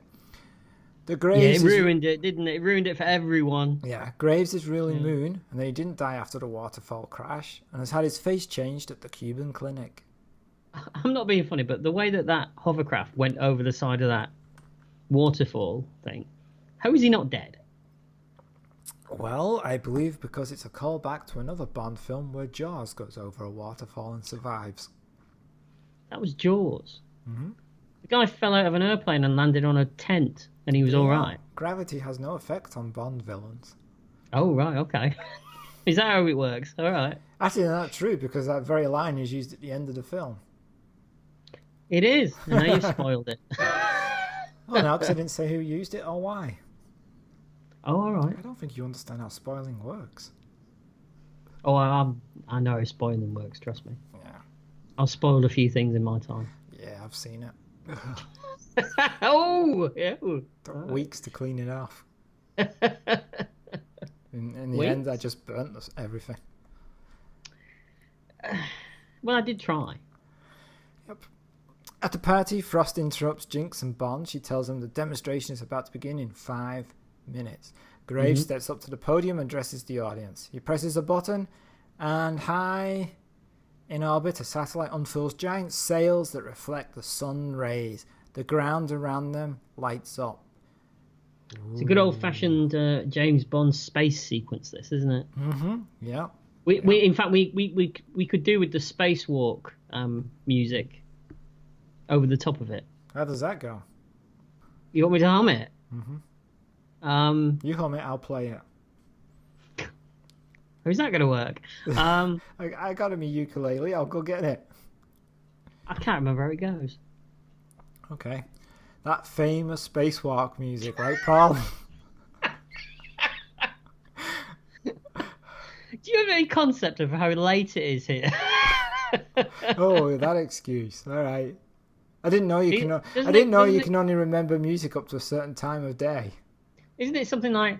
No, that's the Imperial March, isn't it? It's a walk. That's a kind of walk. You are right. Everyone knows it. All right, we'll just. I don't need to hum it. We all know it. We'll leave it there then. So he presses a button and the light fades away. This is Icarus. It captures the sun's rays and points it to the Earth, lighting everything up and creating heat and... Heat. Yeah, More heat. I was actually going to say heat and warmth, and then my brain went, no, they're exactly the same thing, Colin. All those science lessons at school, they paid off, didn't they? Eh? Yeah. So Bond watches them put the control mechanism into a case, and then he follows them at a distance and they take it to a secure location. He presses a button on his keyring and his car goes invisible, and he follows them in the car. Apparently, it makes the car go quiet too. I wondered that. Also, and I also wondered, the car's driving through the snow. Wouldn't it leave tracks? Also, why did he drive? They're right there. I don't understand where he's going. There's no distance between them. Perhaps he just thought, better to have the safety of his invisible car. Leaving tracks and making engine noise. Yeah. It doesn't have an exhaust. Wouldn't it be like smoke coming out of thin air? Yeah, you'd think so. I didn't think this through when they built it, did they? I don't think this car works. No. Oh, it doesn't work. No. Bond gets out and he searches for a way into the building. He sees a window inside. It's like a arboretum. There's plants growing and there's warmth inside. It's like the Eden Project, which is where it's filmed. Was it really? A mixture of Eden Project and set. Oh, okay. Sorry. That was sincere. I meant that sincerely. Okay. That was an interesting fact for me. Thank you. Okay. Did it seem insincere? A little. Oh, I do apologise. Meanwhile, inside, Graves has had some kind of electric firing hand device developed from nowhere. It's a super glove. What possessed him to build this, and why has it suddenly just appeared? Oh, come on. Wouldn't you want a super glove? For whole different reasons. Oh, yeah, come on. Elaborate. What would you use it for, then? For doing good in the world. Who's that? So, Bond, though, is seen by a guard, but he knocks the guard out, but not before an alarm sounds. 2 more guards come looking for him. He sees a pressure valve, twists it. Hot steam fires out and knocks the guards over. Mm-hmm. Graves and Zal see the intruder alert. And as Bond is making his way back, Frost appears out of the darkness, grabs him and kisses him, and says that M warned her that this would happen. I'm not being funny, but he's a bit... To modern audiences, and I know this was 2002, but it was quite a long time ago, so I can say modern audiences. He's a bit forceful, isn't he? But doesn't she kiss him? Yeah, but she makes it clear that she's only doing it. Oh, and then he carries on. He carries on, yeah. And then she's like, if the guards have gone, and he's like, oh yeah, ages ago. But that's a Bond problem all the time, isn't it? Yeah. I think even in Spectre there were debates about that kind of stuff going on, weren't there? Yeah, there is. That's true. Mm-hmm. So she's just kissing him to fool the guards, and she says, I know you, Bond. Sex for breakfast and death for dinner. I must be on a terrible diet. You're getting neither. Well, I don't know. Sometimes I feel like I'm getting death for dinner. Certainly not getting the breakfast. Too much information for the listeners there, I think. But, you know. He's having a whale of a time, folks. Mm-hmm. Never been better. Meanwhile, Jinx is making her way through the roof into the temperature-controlled dome. She abseils down and makes her way through the plants and the trees. I like Jinx as a character, don't you? Yeah, but I wish that her dialogue was more than just innuendo and smart alecky remarks. Yeah, but that aside, I think... Do you remember when there was all the talk about doing a spin-off movie with her? Yeah, that's right, there was. I'd have watched that. I'd have preferred a spin-off with the Michelle Yeoh character from Tomorrow Never Dies, though. Well, of course you would. No, because I think her character's better. She's not innuendo and just one-line jokey. She actually has... Yeah, and you do get the impression from her character that she's probably slightly more clued in than what Bond is a lot of the time. Yeah, she does in that film, yeah. Mm-hmm. Yeah. But yeah, no, Jinx is fine, and I'd like to have seen more of her. I'm sure you would. Again, I led you there, and you went there. Terrible. What a double act, eh? What a double act. Morecambe and Wise. Yeah, one of us is. Which one? Take your pick. No, I mean, are you Morecambe or Wise, or are you both? I'm Morecambe, and you're Cannon.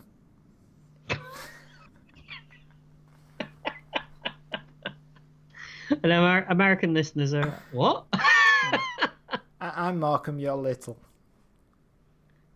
Oh, very good. Oh, that's a callback to yeah. All right. That for a while. Back at Bond's room, he tells Frost that she'll stay the night to make the cover, look real. That's the only reason. Just that, nothing else.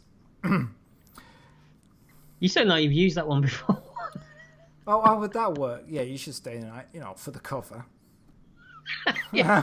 I didn't say it worked. Oh, okay. Just tried it. He's looking at you like, what cover? What are we talking about? She asks him about Korea, and he says he was betrayed. That's all. They climb into bed and continue kissing. Now, how do they not melt the bed? The bed's made of ice, right? Is it really? Do you think? It's made of ice. Everything's made of ice. Yeah, bed's made of ice. What are the beds made of in ice hotels? Ice. Okay, so how do they not melt in ice hotels? That's what I'm asking. All right, wouldn't they have melted the bed? Why are you asking me? Because you've obviously done the research. Am I the manager of an ice hotel? Have I ever worked in an ice hotel? At this point, if you told me you did, I would not be surprised. Well, I haven't, so I don't know. You need to look into it. I want to know how the friction wouldn't be melting the bed. Well, Google it. I'm not Googling anything. It's not the first time you've Googled sex and ice. So, Or Ice and Sex. yeah, Ice Sex. they're a great punk band. I think they knocked Susie and the Banshees off the charts in 1982. Yeah, terrible. That's into that then. Back with Jinx, and she makes her way to the face mask device that Graves was using. She lifts it up and finds Zhao. Graves steps in and electrocutes her with his new handy device that suddenly appeared. No, I can't do this. I can't do the joke. What joke? You had a joke? Oh shit. Hold on. Everybody listening, get ready for this. Paul's got a joke. We just need to sit down, sit back. What would you like me to do to help you in this joke, Paul? It's not really a joke. Okay. You're not building it up very well, but we'll go with it. Is there anything you would like me to do for your joke that's not really a joke?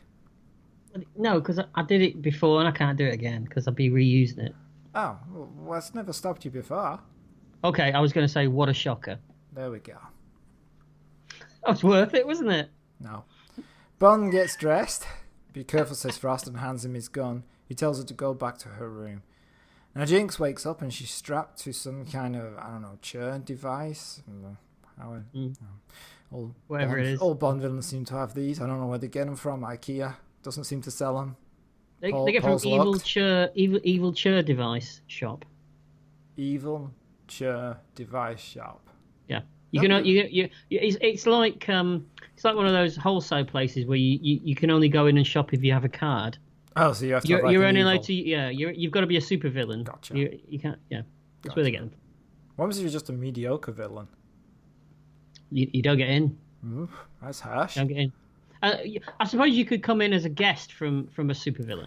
Oh, there's guest access. Yeah, they could put your name on their card. Ah.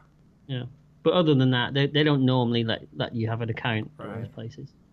Well, you gotta have standards. Well, yeah, you can't let every Tom, Dick, and Harry in, can you? No. So Zhao shocks her, and he wants to know why she wants to kill him. What's with the slow motion coat flourish as well that he does? It's not in slow motion. That's just the speed his coat moves at. Oh, is that how it works? Oh yeah. Oh, okay, I must try that. You know why? Go on. Because he defies gravity. Remember? Yes, there is that. I forgot about that. See? So he reveals the laser cutting devices that he's going to use on her. Lasers. Lots of lasers. You just feel like. I love a laser. Do you? Love a laser in a Bond movie. You gotta have a laser in a Bond movie, haven't you? Well, there's a lot because there's another one coming up in a minute from his wristwatch that he uses to cut through the ice, which is a callback to GoldenEye. Yeah, well done. Hey. Meanwhile, Zhao leaves Mr. Kill in charge of killing Jinx with the lasers. Bond dives through the ice. He swims to an opening inside the dome and makes his way through the arboretum. He can hear Jinx grunting. Isn't he using... I'm ignoring that one. Do you know what, though? That's what the subtitles say. Grunting? It says Jinx grunts. All right. Doesn't he use his breathing apparatus from... Oh, here we go. He's delving into the Bond films. He's trying to think which one it was. It'll come to me. He's using his breathing apparatus that I believe he used in Balls of Thunder. In a couple. He's used in a couple. Oh, did he? Yeah. Yeah. Was Thunderball one of them? It was. Yeah. Because he underwater for a lot of that, wasn't he? Yeah, it was whichever film had the long, dull underwater sequences. They are a bit dull, aren't they? Yeah. Not as good as the spacewalking in Moonraker. No, not at all.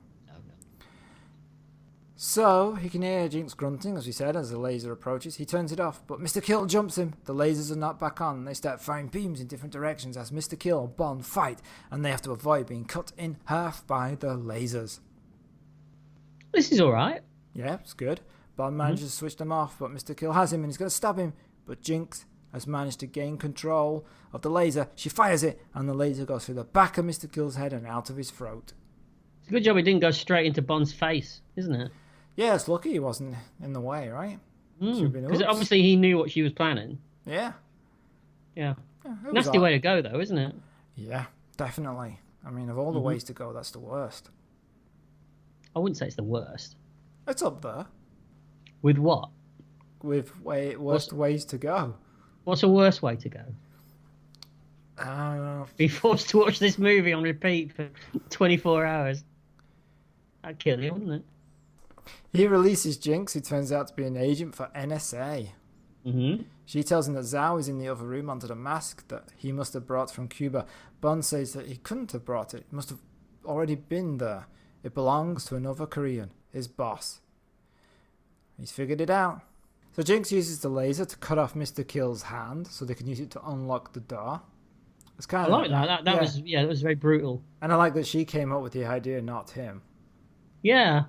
She's clearly, ready to go that extra mile, isn't she? She doesn't mind getting her hands dirty, I don't think. Right, other people's hands, apparently. Other people's hands, yeah.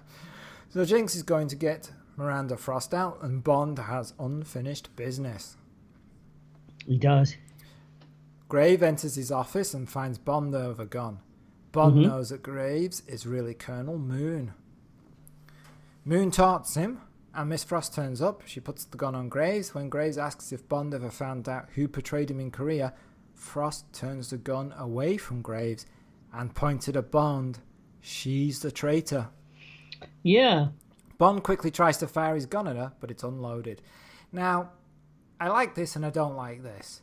I like this because I've got issues with this as well. What are your issues? I like it because he's clearly quick to kill her. He knows he's a traitor. He slept with her, doesn't care.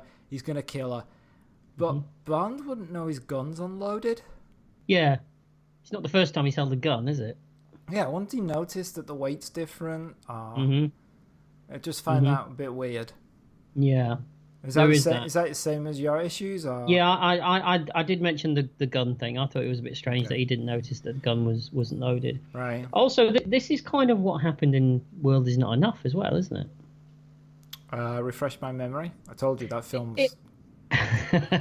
In The World Is Not Enough, M is very close to the lead female character. Right. Who Bond feels he needs to... He has a bit of a relationship with. And then it turns out that she's... I know it's slightly different to this, but in The World Is Not Enough, it turns out that she's the big evil mastermind behind the whole thing, isn't it? And he feels betrayed, and he's upset about it. So it's kind of the same thing that they did in the previous movie. And then we'll do again in Casino Royale. That's true. Yeah. Maybe just Bond needs to stick to the ones that he doesn't care about. Right. That came out wrong. Yeah, it did. Not good advice. No, you know what I mean. If he gets involved, it never works out for him. No. And the one time he did get involved, she got shot in the face. Yeah. Yeah. So. Graves tells Bond how he won Frost over to his side, and then Jinx enters Frost's room and the door closes behind her.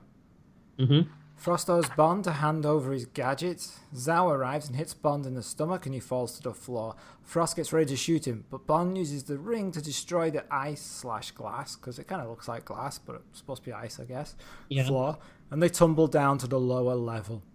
Bond runs while Frost and Zhao fire the guns at him. Bond uses Jinx's abseil cord to pull him up to the roof, then attaches it to himself and runs down the outside of the dome. I like this. I like that he's using something that was hanging around that Jinx had left. And I also like the running down the outside. I think that's pretty cool. I think it's always stronger when Bond has to use the environment around him rather than relying on a gadget or something like that.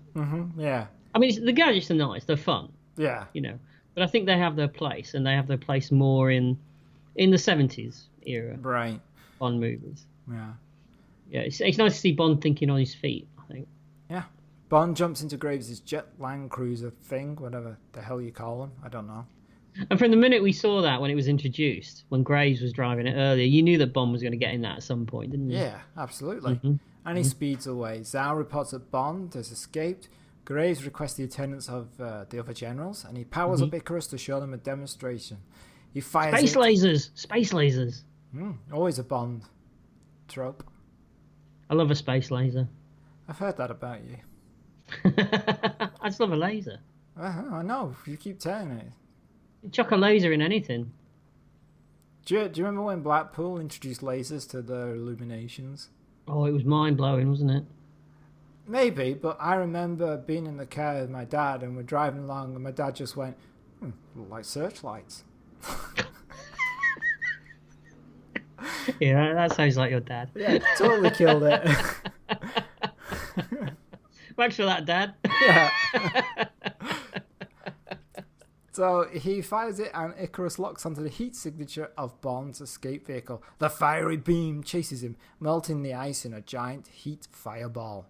It does. And I like the like Graves' lackey who was like timing him earlier says, "Hey boss, you beat your time." Yes, that was a nice moment. Yeah. Bond heads towards a cliff. He fires the anchor out and the speed vehicle plunges over the side. Luckily, the anchor holds and leaves him dangling over the cliff. He climbs out and tries to pull the top off the vehicle and get to the parachute. The beam gets closer and the ice cliff starts to crumble. Bond now has the engine cowling off, but he starts to tumble with the vehicle as the cliff gives away from the immense heat. As the cliff hits the water, a giant tidal wave is caused. But over the top, we see Bond riding the engine cowling and using the parachute to steer. He surfs across the wave realistically. I'm not... How did this make it into the final film? I don't know. One of the worst things is in the well, not one of the worst things, but in the extras, there's the CGI people talking about it, and I thought to myself, "Wow, I'd be too embarrassed." It's awful. It's some of the worst CGI I've ever seen. I'd be blacked out like I was, a criminal in a witness protection program video. I mean, I suppose we've got to bear in mind that it's 2002, but I'm pretty sure it looked bad then. Yeah, it did. I remember comments being made at the time. But also, they did a really perfectly fine surfing scene at the opening. Why couldn't they just do something similar? I've seen people surfing with parachutes. That's not something unusual. So why couldn't they do something similar? I think it's called windsurfing, isn't it? I bow down to your superior knowledge of nautical sports. I was going to say I was going to say water sports, but then I changed at the last second. Oh, I don't know. No, it's I just can't understand. Aside from the way it's badly executed, it's just a really stupid idea anyway. I like the idea. Oh no, come on! Did he use the cowling to surf and the parachute that's in the machine? What's wrong with it? What is your problem with it? It's just too much again. Why? Why are you shouting at me? Why is it too much? It's just, we've already had invisible cars now, and now we're getting him, windsurfing down a tsunami. It's just too much. But it's too much. We've seen Bond previously using a double bass to surf down the side of a hill. Oh, come on, that's not this, is it? We've seen him turn skis into a snowboard while... Again, that isn't this. And going across water on that snowboard. It's still not this. But you have... Sorry, but it's not. I don't have a problem with it. I think it's fine. I just don't like the CGI aspect of it. When did Bond suddenly become superhuman? Are you saying the things that he's done previously have not been superhuman? Not to this extent. Abseiling down the side of a dam in the longest abseil ever known? Not to this extent, I don't think. It just feels a bit too much. Flying a fighter jet? Well, normal people can fly a fighter jet, No, usually it's fighter jet pilots fly fighter jets. Fighter jet pilots don't then just jump into tankers so they become tank drivers. Yeah, but he's an all-rounder, isn't he? Yeah, so he can surf. We've seen him surf at the beginning of the film. I can't believe that you think so what's the difference between him surfing at the beginning of the film and now? Maybe it's all down to the way it's executed, but it just feels too much for me. Okay. All right. I could have lived without it. Fine. Pussy. I'm going to go and windsurf down a tsunami off the side of a mountain. I think you should. But you'll be getting a new host next time. Yeah, your son. Co-host. All right. He sees a small cliff shaped like a ramp and uses it to gain altitude and lands back on land. Mm-hmm. Back at the Ice Palace, Graves and his people are leaving, but as the door opens, Jinx steps in and kicks Zao. Can I just ask, what happened to all the guests? Well, they fucked off ages ago. Nicely put, Colin, but... Oh, they already left. Oh, okay. Actually, I never thought that, but that's a good point. You don't see them leave or anything. It's just an empty You don't see them palace. leave. They're No. just gone. Disappeared. They left as soon. Yeah, it's one of those where they've seen the demonstration, all the drinks been drunk, all the food's been eaten. They're like, oh well, we're in the middle of nowhere. We should just leave. Party's over. How did they get there? I mean, there's no other transport. Yeah, but they're all immensely rich. They came in helicopters, planes, and fast cars, and all sorts. I think we needed to see it, though, don't you? I think we needed to see them all leave. You needed to see the logistics of how people arrived at the palace and left at the palace. Just half an hour of vehicles pulling up. Mr. Bollingworth Smith, how nice of you. You arrived in your Land Cruiser. Very, very enjoyable, sir. You know what? You will be leaving later. It's better than that bloody tsunami thing, I tell you. Maybe they all left in tsunamis. Maybe they're all surfing the other direction. You just don't see them. You're sat there going, oh, it's amazing that Bond can do this, but it's not amazing. Everybody can do it in this Bond universe. Oh. In this Bond universe, I could completely believe that that's what they're doing. Yes, in this Bond universe. Okay. The one we're currently in now. Yeah. Yeah. So Frost tells her that Bond died trying to save his own life. Now Jinx is outgunned, and they leave her trapped in the Ice Palace because the plan is to use the weapon to melt the palace and destroy any evidence. Mm-hmm. It's a good plan. Yeah, I quite like it. There's nothing wrong with it. Well, thanks for that. Outside, Bond knocks a snowmobile driver off his snowmobile and takes the vehicle. You know, I wrote in my notes, how come no one's accidentally walked into that car all this time while it's been parked there? And then someone did, in a snowmobile. Yeah, later. We're not up to that point yet. Oh, we're not up to that, yeah? All right, sorry. Bond sees an airliner flying overhead. Meanwhile, our villains are preparing to leave. Bond sneaks towards the palace. He sees guards at the door. With the remote control, he reverses the invisible Aston Martin towards him and climbs in. Using a scanner, he tries to locate Jinx. But as he's watching the scanner, a snowmobile collides with the invisible car. You know, I can't even be bothered. What? All right, I'll do it again. You know, in my notes, I actually wrote, how come no one's accidentally walked into this car up to this point, which has been parked there? Oh, and then someone did. Yeah, so it answered your question. So this film is actually, doing the right thing by fulfilling all the questions that you have. So Zao watching, suddenly he sees this guy collide with nothing, and for some reason he gets suspicious. Yeah, I can't see why. Can you? Well, you can't see why. It's invisible. Well, you say it's invisible. I do. Is it? Yeah.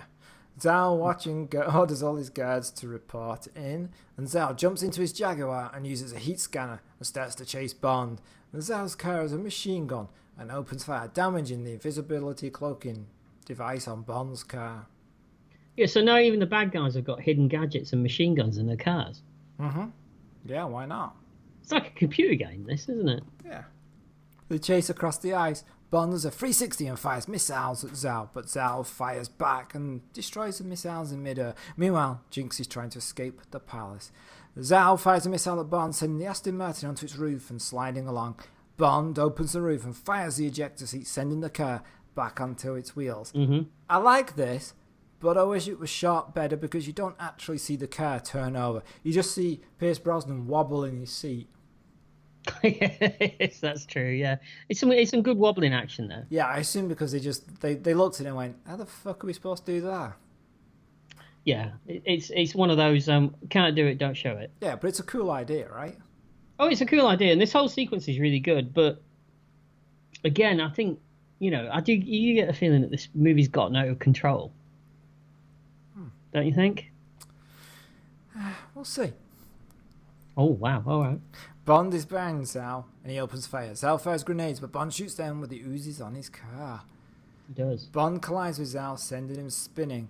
Now back at the palace, water is starting to drain in because it's melting, and Bond drives his car into the sinking palace.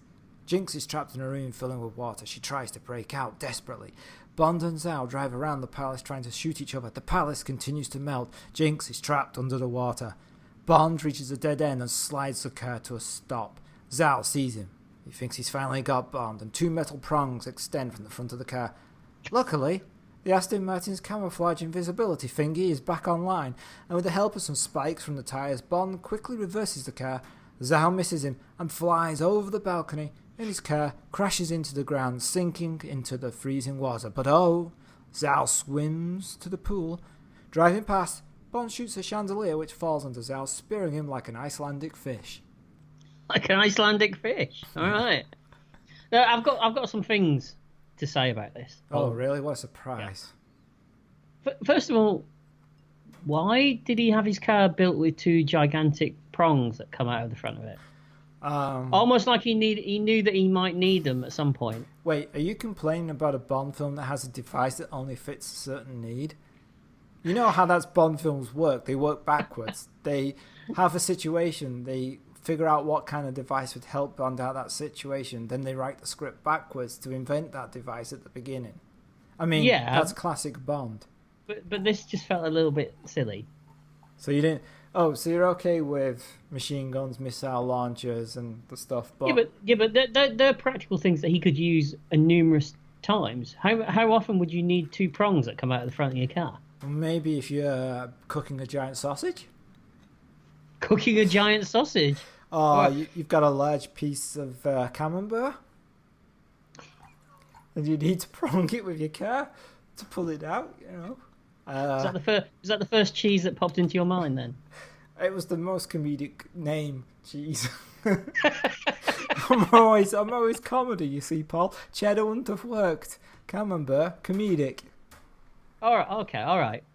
The other thing that weird about this scene is I didn't quite understand what happened at first. Okay, so what happens is... Let me finish. So the cloaking device came back online, and he reversed the car up a slope, and then he made the car invisible. Then he reversed the car. Zal did not see the car reverse; he just saw it go invisible. Right. Okay. But he assumes the car's still there because he didn't see the traction come out the wheels on Bond's car to go up the slope. Yes, that's fine. That's okay. Mm-hmm. But aside from the fact that I was confused at first and thought maybe did the car suddenly become he drove through the car like it wasn't there anymore.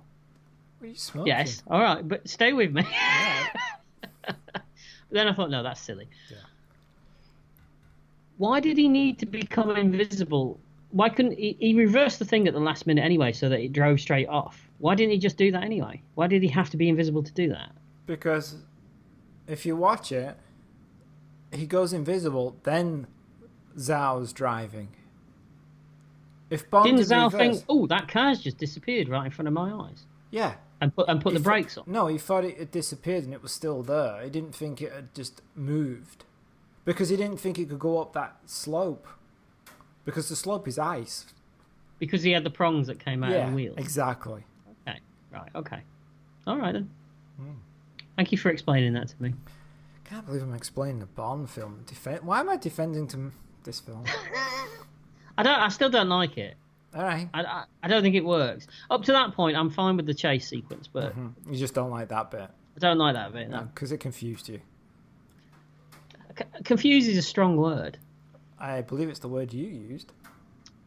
Oh, is it? Yeah. All right. I'll give it... All right. It did confuse me then. All right. For a moment. I was momentarily confused. Okay. It happens. I'm getting on. That's true. Aren't we all? The longer this podcast continues. Using the scanner, Bond tracks Jinx, who is now drowning. He crashes the car into the wall, draining the water, and Jinx's body lands on his vehicle. He then uses the ring to destroy the windshield of his car, drags Jinx in, and drives out of the palace by crashing through another wall. It carries her to a steam pool and jumps in. He gives her mouth-to-mouth and revives her. Slowly. Sorry. I'm not sure about his CPR technique. It's a few blows and then a boob rub. It's kind of like your dating technique. Who knew you were giving life-saving? I don't know. I haven't been on a date for a long time. That's true. About 20 years. How long have you been married? Let's hope it's about 20 years. We've been together for 20 years. Okay, that's good. I'm going to catch you out on some bad math. I know. Don't put me on the spot. I won't. I'm trying to look over on the wall where we've got like a commemorative plaque so I can read the date. Is that like one of those blue plaques of people who died? And it's a bit like that, yeah. Okay. As she comes around, Bond sees the airliner fly overhead. Later, Bond and Jinx arrives at the US command in the Korean demilitarized zone. They're taken below and they are greeted by Johnson. M is given Falco a telling off for not providing information. It's revealed that General Moon has been removed from power and they are at DEFCON 2. They think enough. Oh, do you remember the days when we were only at DEFCON 2? When they I know, those heady days. Yeah. I know. So they think North Korea is going to invade with the aid of Icarus. M tells Bond that Graves is in a North Korean airbase. Right where we can't touch him, says Falco. You can't, but I can, replies Bond. Falco doesn't want Bond to go, but M overrides him. Falco tells Jinx to go with Bond. And then we get an interesting variation on a halo jump, don't we? We do, using switchblades. Are they a real thing? Yeah, apparently they are. Oh, right. Because they look CGI in this. Well, I assume they are CGI here, but they are actual objects. They do exist. They didn't really strap Pierce Brosnan and Halle Berry. As surprising as that may sound, not everybody is Tom Cruise. I know. He'd do it for real. He would. He'd strap himself. He would. Even if they I've heard the rumours. I've heard those rumours. Yeah, even if they didn't ask him, he'd be like, "Oh, I'll do it," but it's not in the script. I'll do it anyway. Yeah, absolutely. Yeah. So the Americans launch a missile against Icarus, but Icarus has automatic defenses and blows the missile away. More space lasers. Your favourite. Mm-hmm. On the ground, Bond and Jinx are watching vehicles arrive through a sniper scope. They see Graves, but as Frost and Graves enter a plane, Bond can't get a clean shot. They need to get on the plane. They get through the fence, climb into the airplane through the landing gear. We get more shots of Pierce Brosnan running. He's got a funny run, hasn't he? You have to say. I haven't noticed. You've never noticed he's running? No, not particularly, is it? What's funny about it, is it? It's a bit stiff. Oh. Yeah. Maybe he's excited. Wouldn't you be? Yeah, playing Bond all the time, permanently. I just meant the fact that you're working with Halle Berry. Yeah. Anyway. We've lost him. Come back to us, Colin. In the plane, Graves orders his father to come down to him. And now he's got a mechanized suit. It's a super suit. Yeah, when did this appear?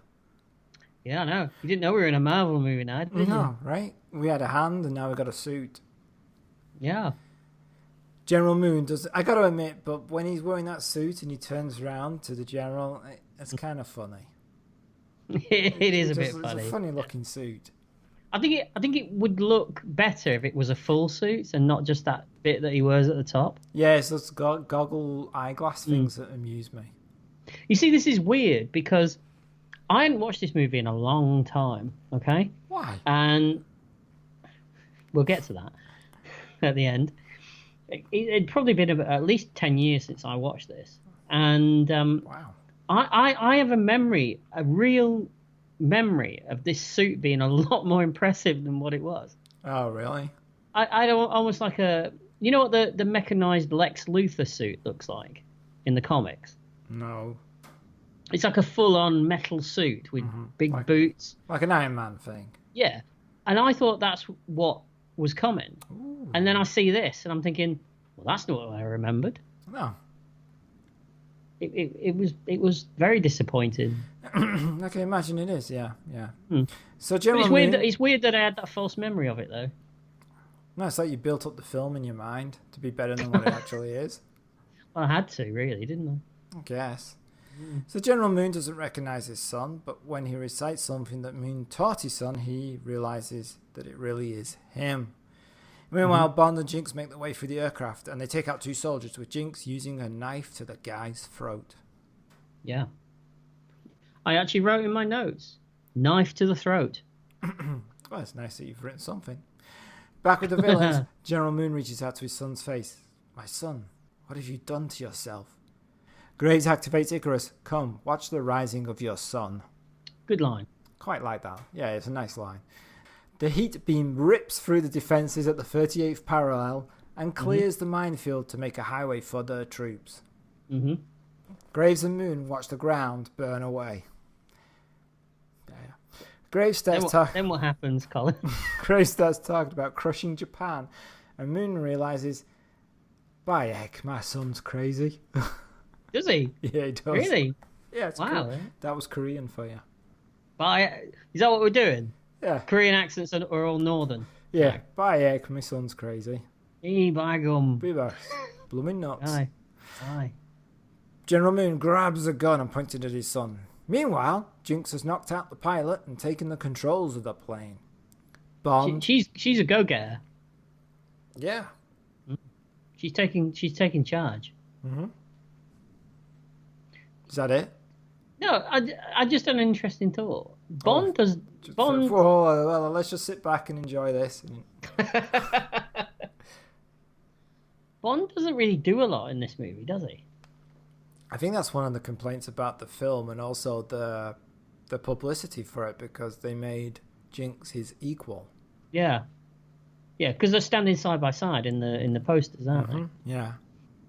And would you say that at this point Halle Berry's probably a slightly bigger star than what Pierce Brosnan was? She won an Oscar. Yeah, but she won because she won an Oscar during production, during filming, so they wouldn't have known this at the time. Right, okay. But I think it's also a trend that was appearing, because don't you think that Michelle Yeoh is the equal of Pierce Brosnan in Tomorrow Never Dies? Yeah, but in a different way. At least in that movie, they both have stuff to do together. They have to work together. Right, because the handcuffs through some of it, and then... Yeah.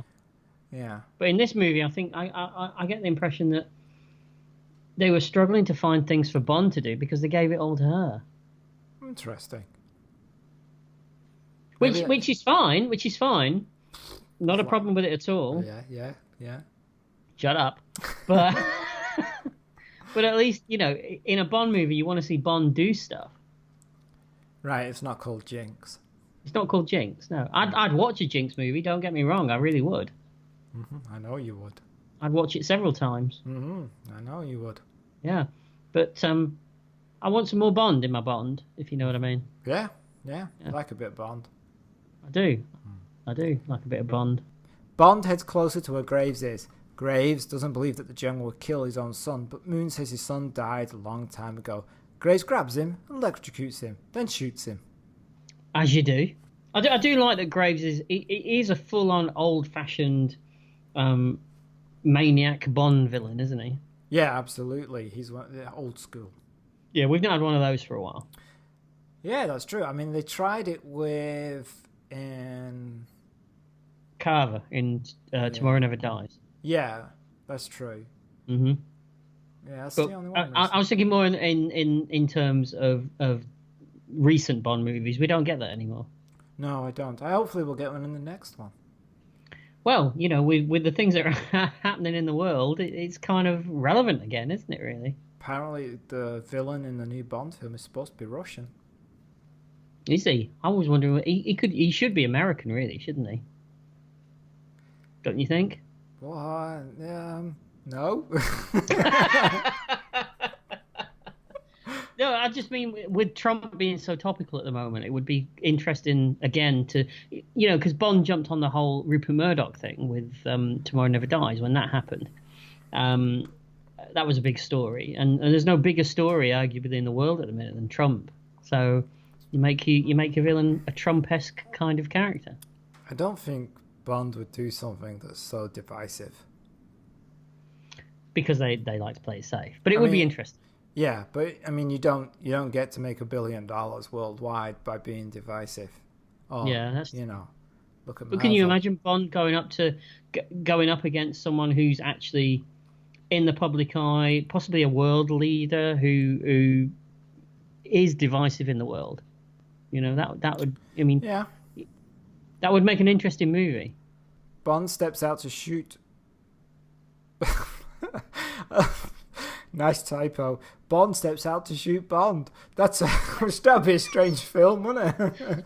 That would certainly be a surprise ending to the film. Certainly would. Two Bonds. Steps out and shoots himself in the head. Yeah. Bond and steps out. Graves is like, oh, that's different. That solves my problem then. Yeah. Let's move on.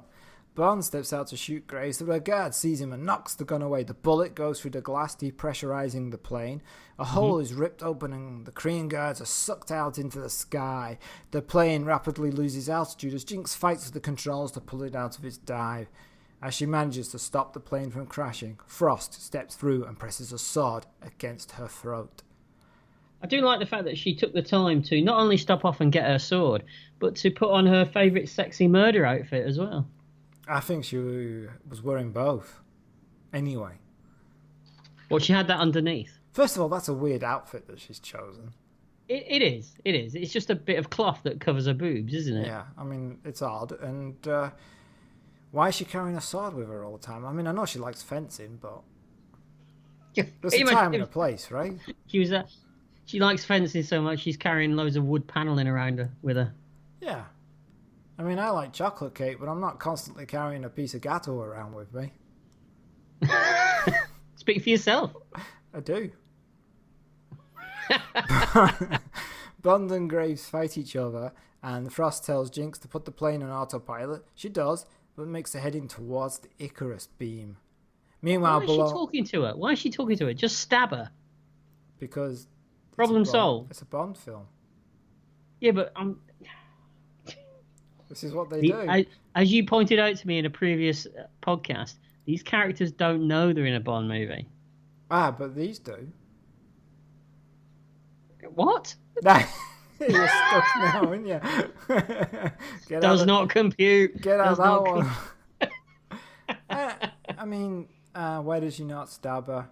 Well, first of all, she has to put the plane on autopilot, because if you just stabbed her, Frost can't fly a plane. Yeah, but once she's done it, just stab her afterwards. You have to have a dialogue with her, do you? Yeah, but I don't know. It's one of those things. You just have to just like Sly Paul. Did you learn that in Screenwriting 101, Colin, did you? Stop being so picky. It's just one of those things. You wouldn't moan about this if it was a Marvel film. Too busy enjoying it. You're only picking on this because you don't like this specific film. Isn't that what we're supposed to be doing? No, we're supposed to be enjoying life, pal. Since when? Since podcast. I didn't get the memo. When was that? Since whatever podcast this is. Which reminds me. 41. Is this 41? This will be 41, That's so annoying. Why? Well, why didn't we do this as number 40? It's the 40th anniversary film for Bond. Yeah, well, we suck at this. Do you know that?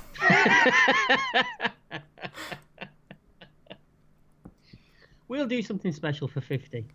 Yeah, we'll probably do the 55th Bond film or something stupid like that. No, I've got ideas. Oh, Jesus. Yeah. Watch this space. I am not wearing cling film again. Again? But you loved it so much the last time. Yeah, I couldn't breathe for the first half hour. Oh, that's what I wanted.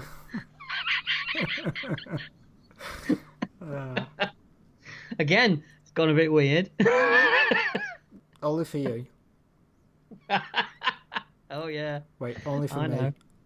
No, it was right the first time way around. Got that in. Meanwhile, below, M and the others watch the devastation approach them. The plane starts to head into the beam, knocking everybody over, and Frost and Jinx fight. Jinx throws a knife, but it misses Frost and is embedded in a book, while Bond and Graves are also continuing to fight as the plane is ripped apart. I can read your every move, says Frost. Jinx picks up the knife that was embedded in the book and stabs Frost with it. Read this, bitch. I do think the fight between Jinx and Frost is a lot more satisfying than the Bond Graves fight, I have to say. Is that because you like seeing two women fight? Oh? Oh, so you think it's better staged? Yeah. Elsewhere, Graves electrocutes Bond, and as he lays on the floor, Graves throws the extra parachutes out, keeping one for himself. But Bond pulls the ripcord of Graves' parachute, which sucks him out of the plane, and as he hangs on, Bond presses a button on Graves' suit that electrocutes Graves, losing his grip and sucking him out into the plane's engine. That's the worst kind of sucking. It is, yeah? Yeah, I mean, if you're going to have some sucking, you don't want to be sucked through an engine, do you? No, not unless you're greased up. Even then, that's going to hurt. I mean, it wouldn't be like being sucked through a dish of blancmange, would it? Did you have blancmange in a dish? Like a bowl, right?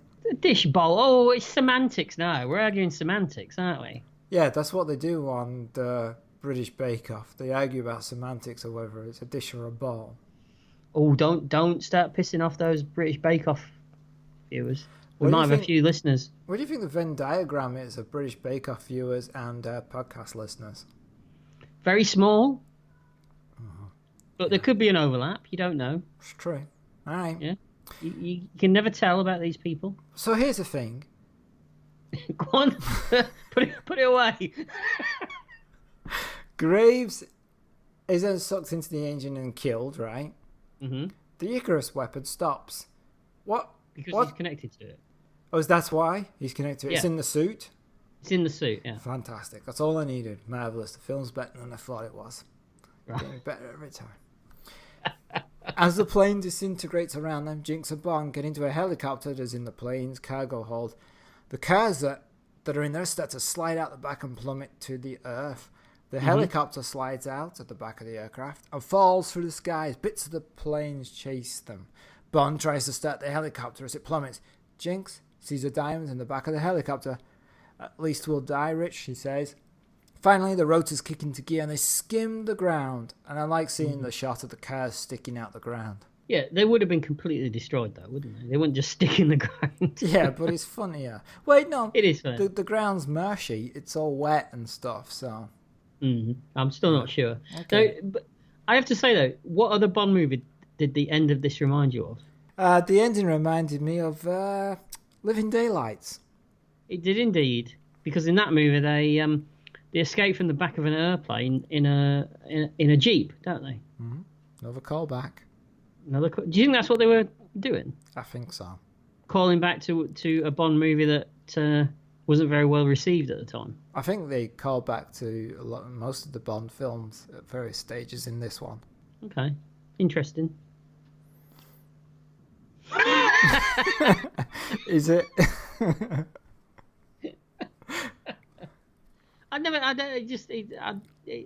I wouldn't have thought that they'd done any callbacks to any of the Dalton movies, to be honest. Well, I think you'll find you're wrong. I just would have thought that maybe they'd like to brush all that away. I don't think they're embarrassed about any of the Bond films. You know. Not even this one. To be fair, no, because this was the biggest grossing Bond film up to I've seen the Broccolis apologise for this movie. Have you? Oh yeah, but Barbara Broccoli admits that she misjudged what she thought people wanted. Can you provide me with citations? I read it on IMDb. So. Oh, okay. Later, Bond arrives at MI6 and is greeted by a Moneypenny. She adjusts his tie and they kiss. She pulls him onto the desk and they kiss passionately. Q walks into the virtual reality room and finds Moneypenny having virtual sex with Bond. I hate this scene. Do you know what? It's a favourite scene in the film? Tell me. No. Not only did she programmed this then. But the logic of it is weird. But so not only did she program a sexy time with James, but she also programmed herself typing files on the real case that they've just had, which I presume she typed in reality before. Okay. You didn't understand a word of that, did you? No. That washed over you, that did, didn't it? I'm trying to figure it out. Was it in English?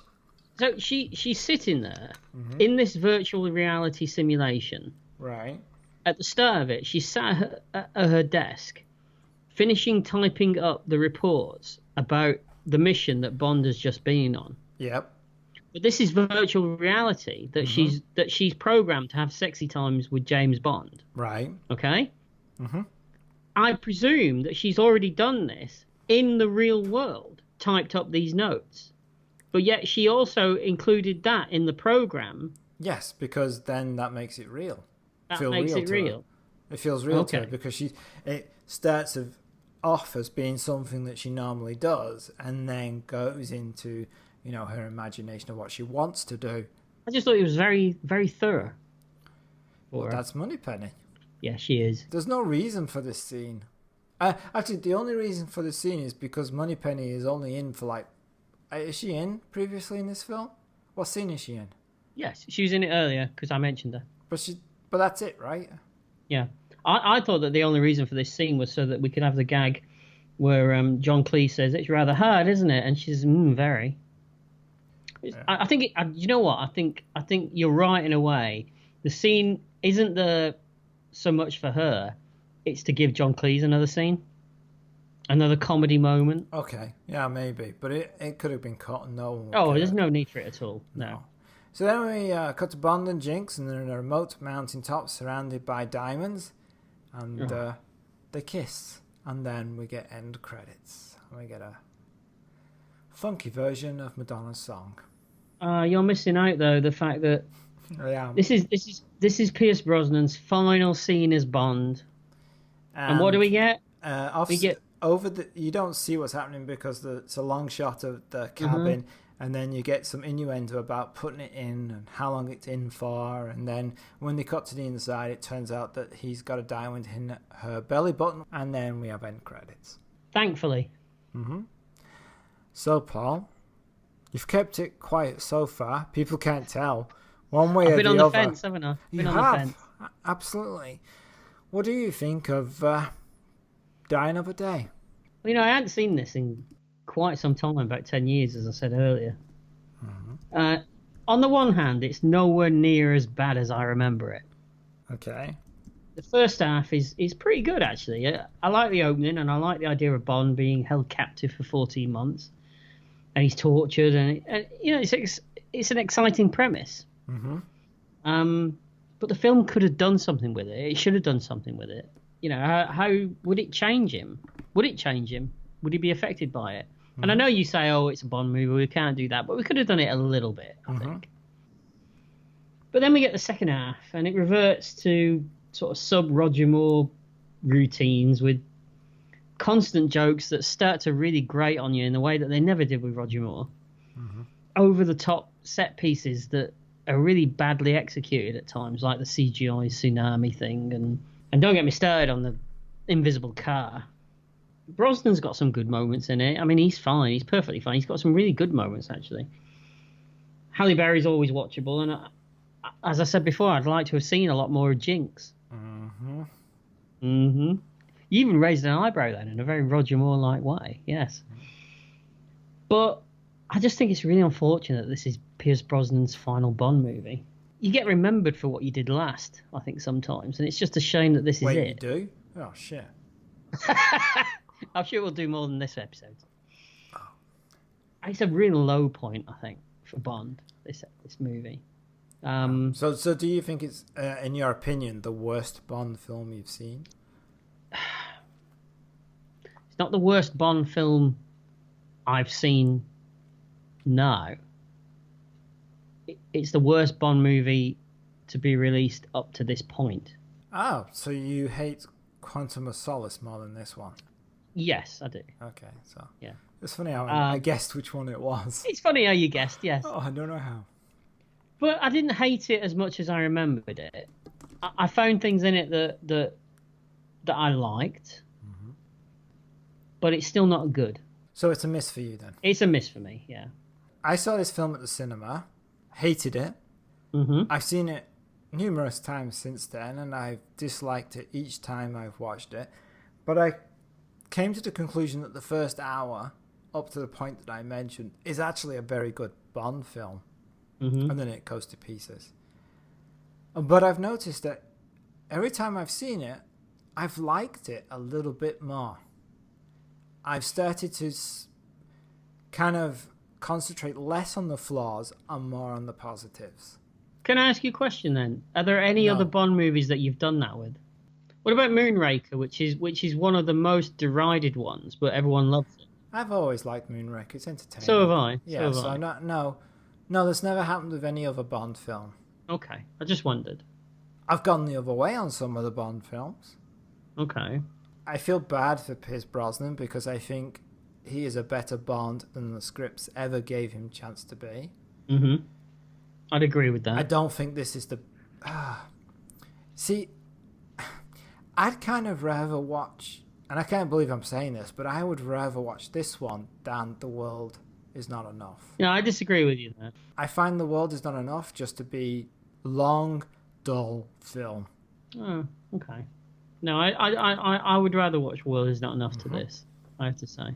All right, and I appreciate that. That's not necessarily saying that I think The World Is Not Enough is a great movie, because it isn't. Mm-hmm. But it's better than this, surely. I find this more entertaining than World Is Not Enough. I just found that one dull, uninteresting, nothing. I don't like. If you ask me, name the set pieces in The World Is Not Enough, and I think, isn't there something with some helicopters and some saws, and that's it. I'm done. I can't think of anything else that happens in that film. If you say to me, oh, what happens in Die Another Day, and I go, well, there's a flipping invisible car and there's an ice palace. But you're remembering it for the wrong reasons, though. Yeah, but at least I'm remembering it. That's so. something. So do you think you're enjoying it more for its silliness? Yeah, maybe I'm enjoying it because it is a stupid film, but it's half a stupid film because the first half is a good film. Mm-hmm. You know, maybe that's it. At least there's something I'm getting from it. Yeah. Mm-hmm. And as I said, I enjoyed the first half as well. I think Halle Berry's also hard done by because she's better than the dialogue that she's been given. Yeah, I'd agree with that. I think Rosamund Pike is good. Yeah. I think Toby Stephens is good too. Mm-hmm. Madonna's awful. Let's just say that. Yeah, she's never the greatest actor we've ever seen. There's no reason for her to be in the movie anyway. I mean, the question we always ask at the end of every podcast is whether it's a hit or a miss. And no matter how much I suddenly come around to liking various parts of this film, and I like Pierce Brosnan's performance in it. Mm-hmm. But I've always liked his performance. I think GoldenEye, he's very stiff and unsure of what he's doing. Tomorrow Never Dies is when he becomes like really comfortable. And there's a scene in that film that won me over, and it's a stupid little scene. Like people would be like, "Why?" But this is Tomorrow Never Dies. Yeah, in that film, this is the scene that won me over. He's fighting some henchmen in a small room, and he picks up a glass ashtray. Yes, I know the scene you mean. And you can see him like feel the weight of the ashtray as if to say, "Yeah, this would be good." And I love that little touch that he puts into it, and that's what carries me through. Yeah, like, and I was like, okay, so so this also carries through to this film as well. He seems really comfortable in it. Oh yeah, he's completely relaxed in the role, isn't he? Yeah. Yeah. So he sells it. And I think he had more Bonds in him, to be honest. Yeah, I think he could have done more. I think he would have. I think I could have seen him in Casino Royale. In certain parts of it, not all of it. No. I mean, you can't imagine him in the scene where he's getting his knackers hit with a bit of rope, can you? Actually, I was going to say I can't see him in the scene where he runs through the wall. Because Pierce Brosnan's Bond has the sophistication and the suaveness of previous Bonds. But not the physicality. No, Daniel Craig's Bond is just a thug, basically, in a suit. Mm-hmm. But that's how they refer to him as well, isn't it? That's how M refers to him as. That's how it's changed. But is this a hit or a miss? No, it's a miss. You know, I can't argue that point. All right, so that was Die Another Day. It was. So what are we doing next time? Next time we're going to be doing the John Carpenter classic, They Live. Oh. But is it a classic? We'll see. Yeah, it is. Anyway, that's the end of that podcast. No need to listen, folks. That saved us 4 hours of work. So we haven't done a John Carpenter film before.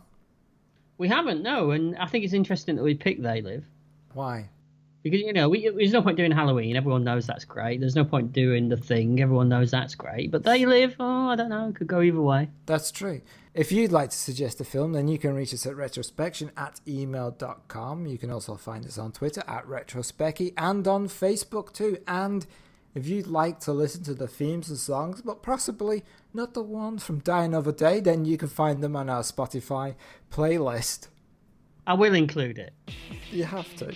If you'd like to help us keep our old episodes online, then you can sponsor us at patreon.com/retrospection. And thank you very much to our current Patreon supporters.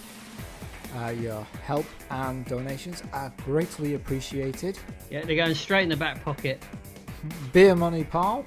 Beer money, if you like. Well, they keep our servers running. They do. Thank you for listening and downloading. Goodbye. Bye.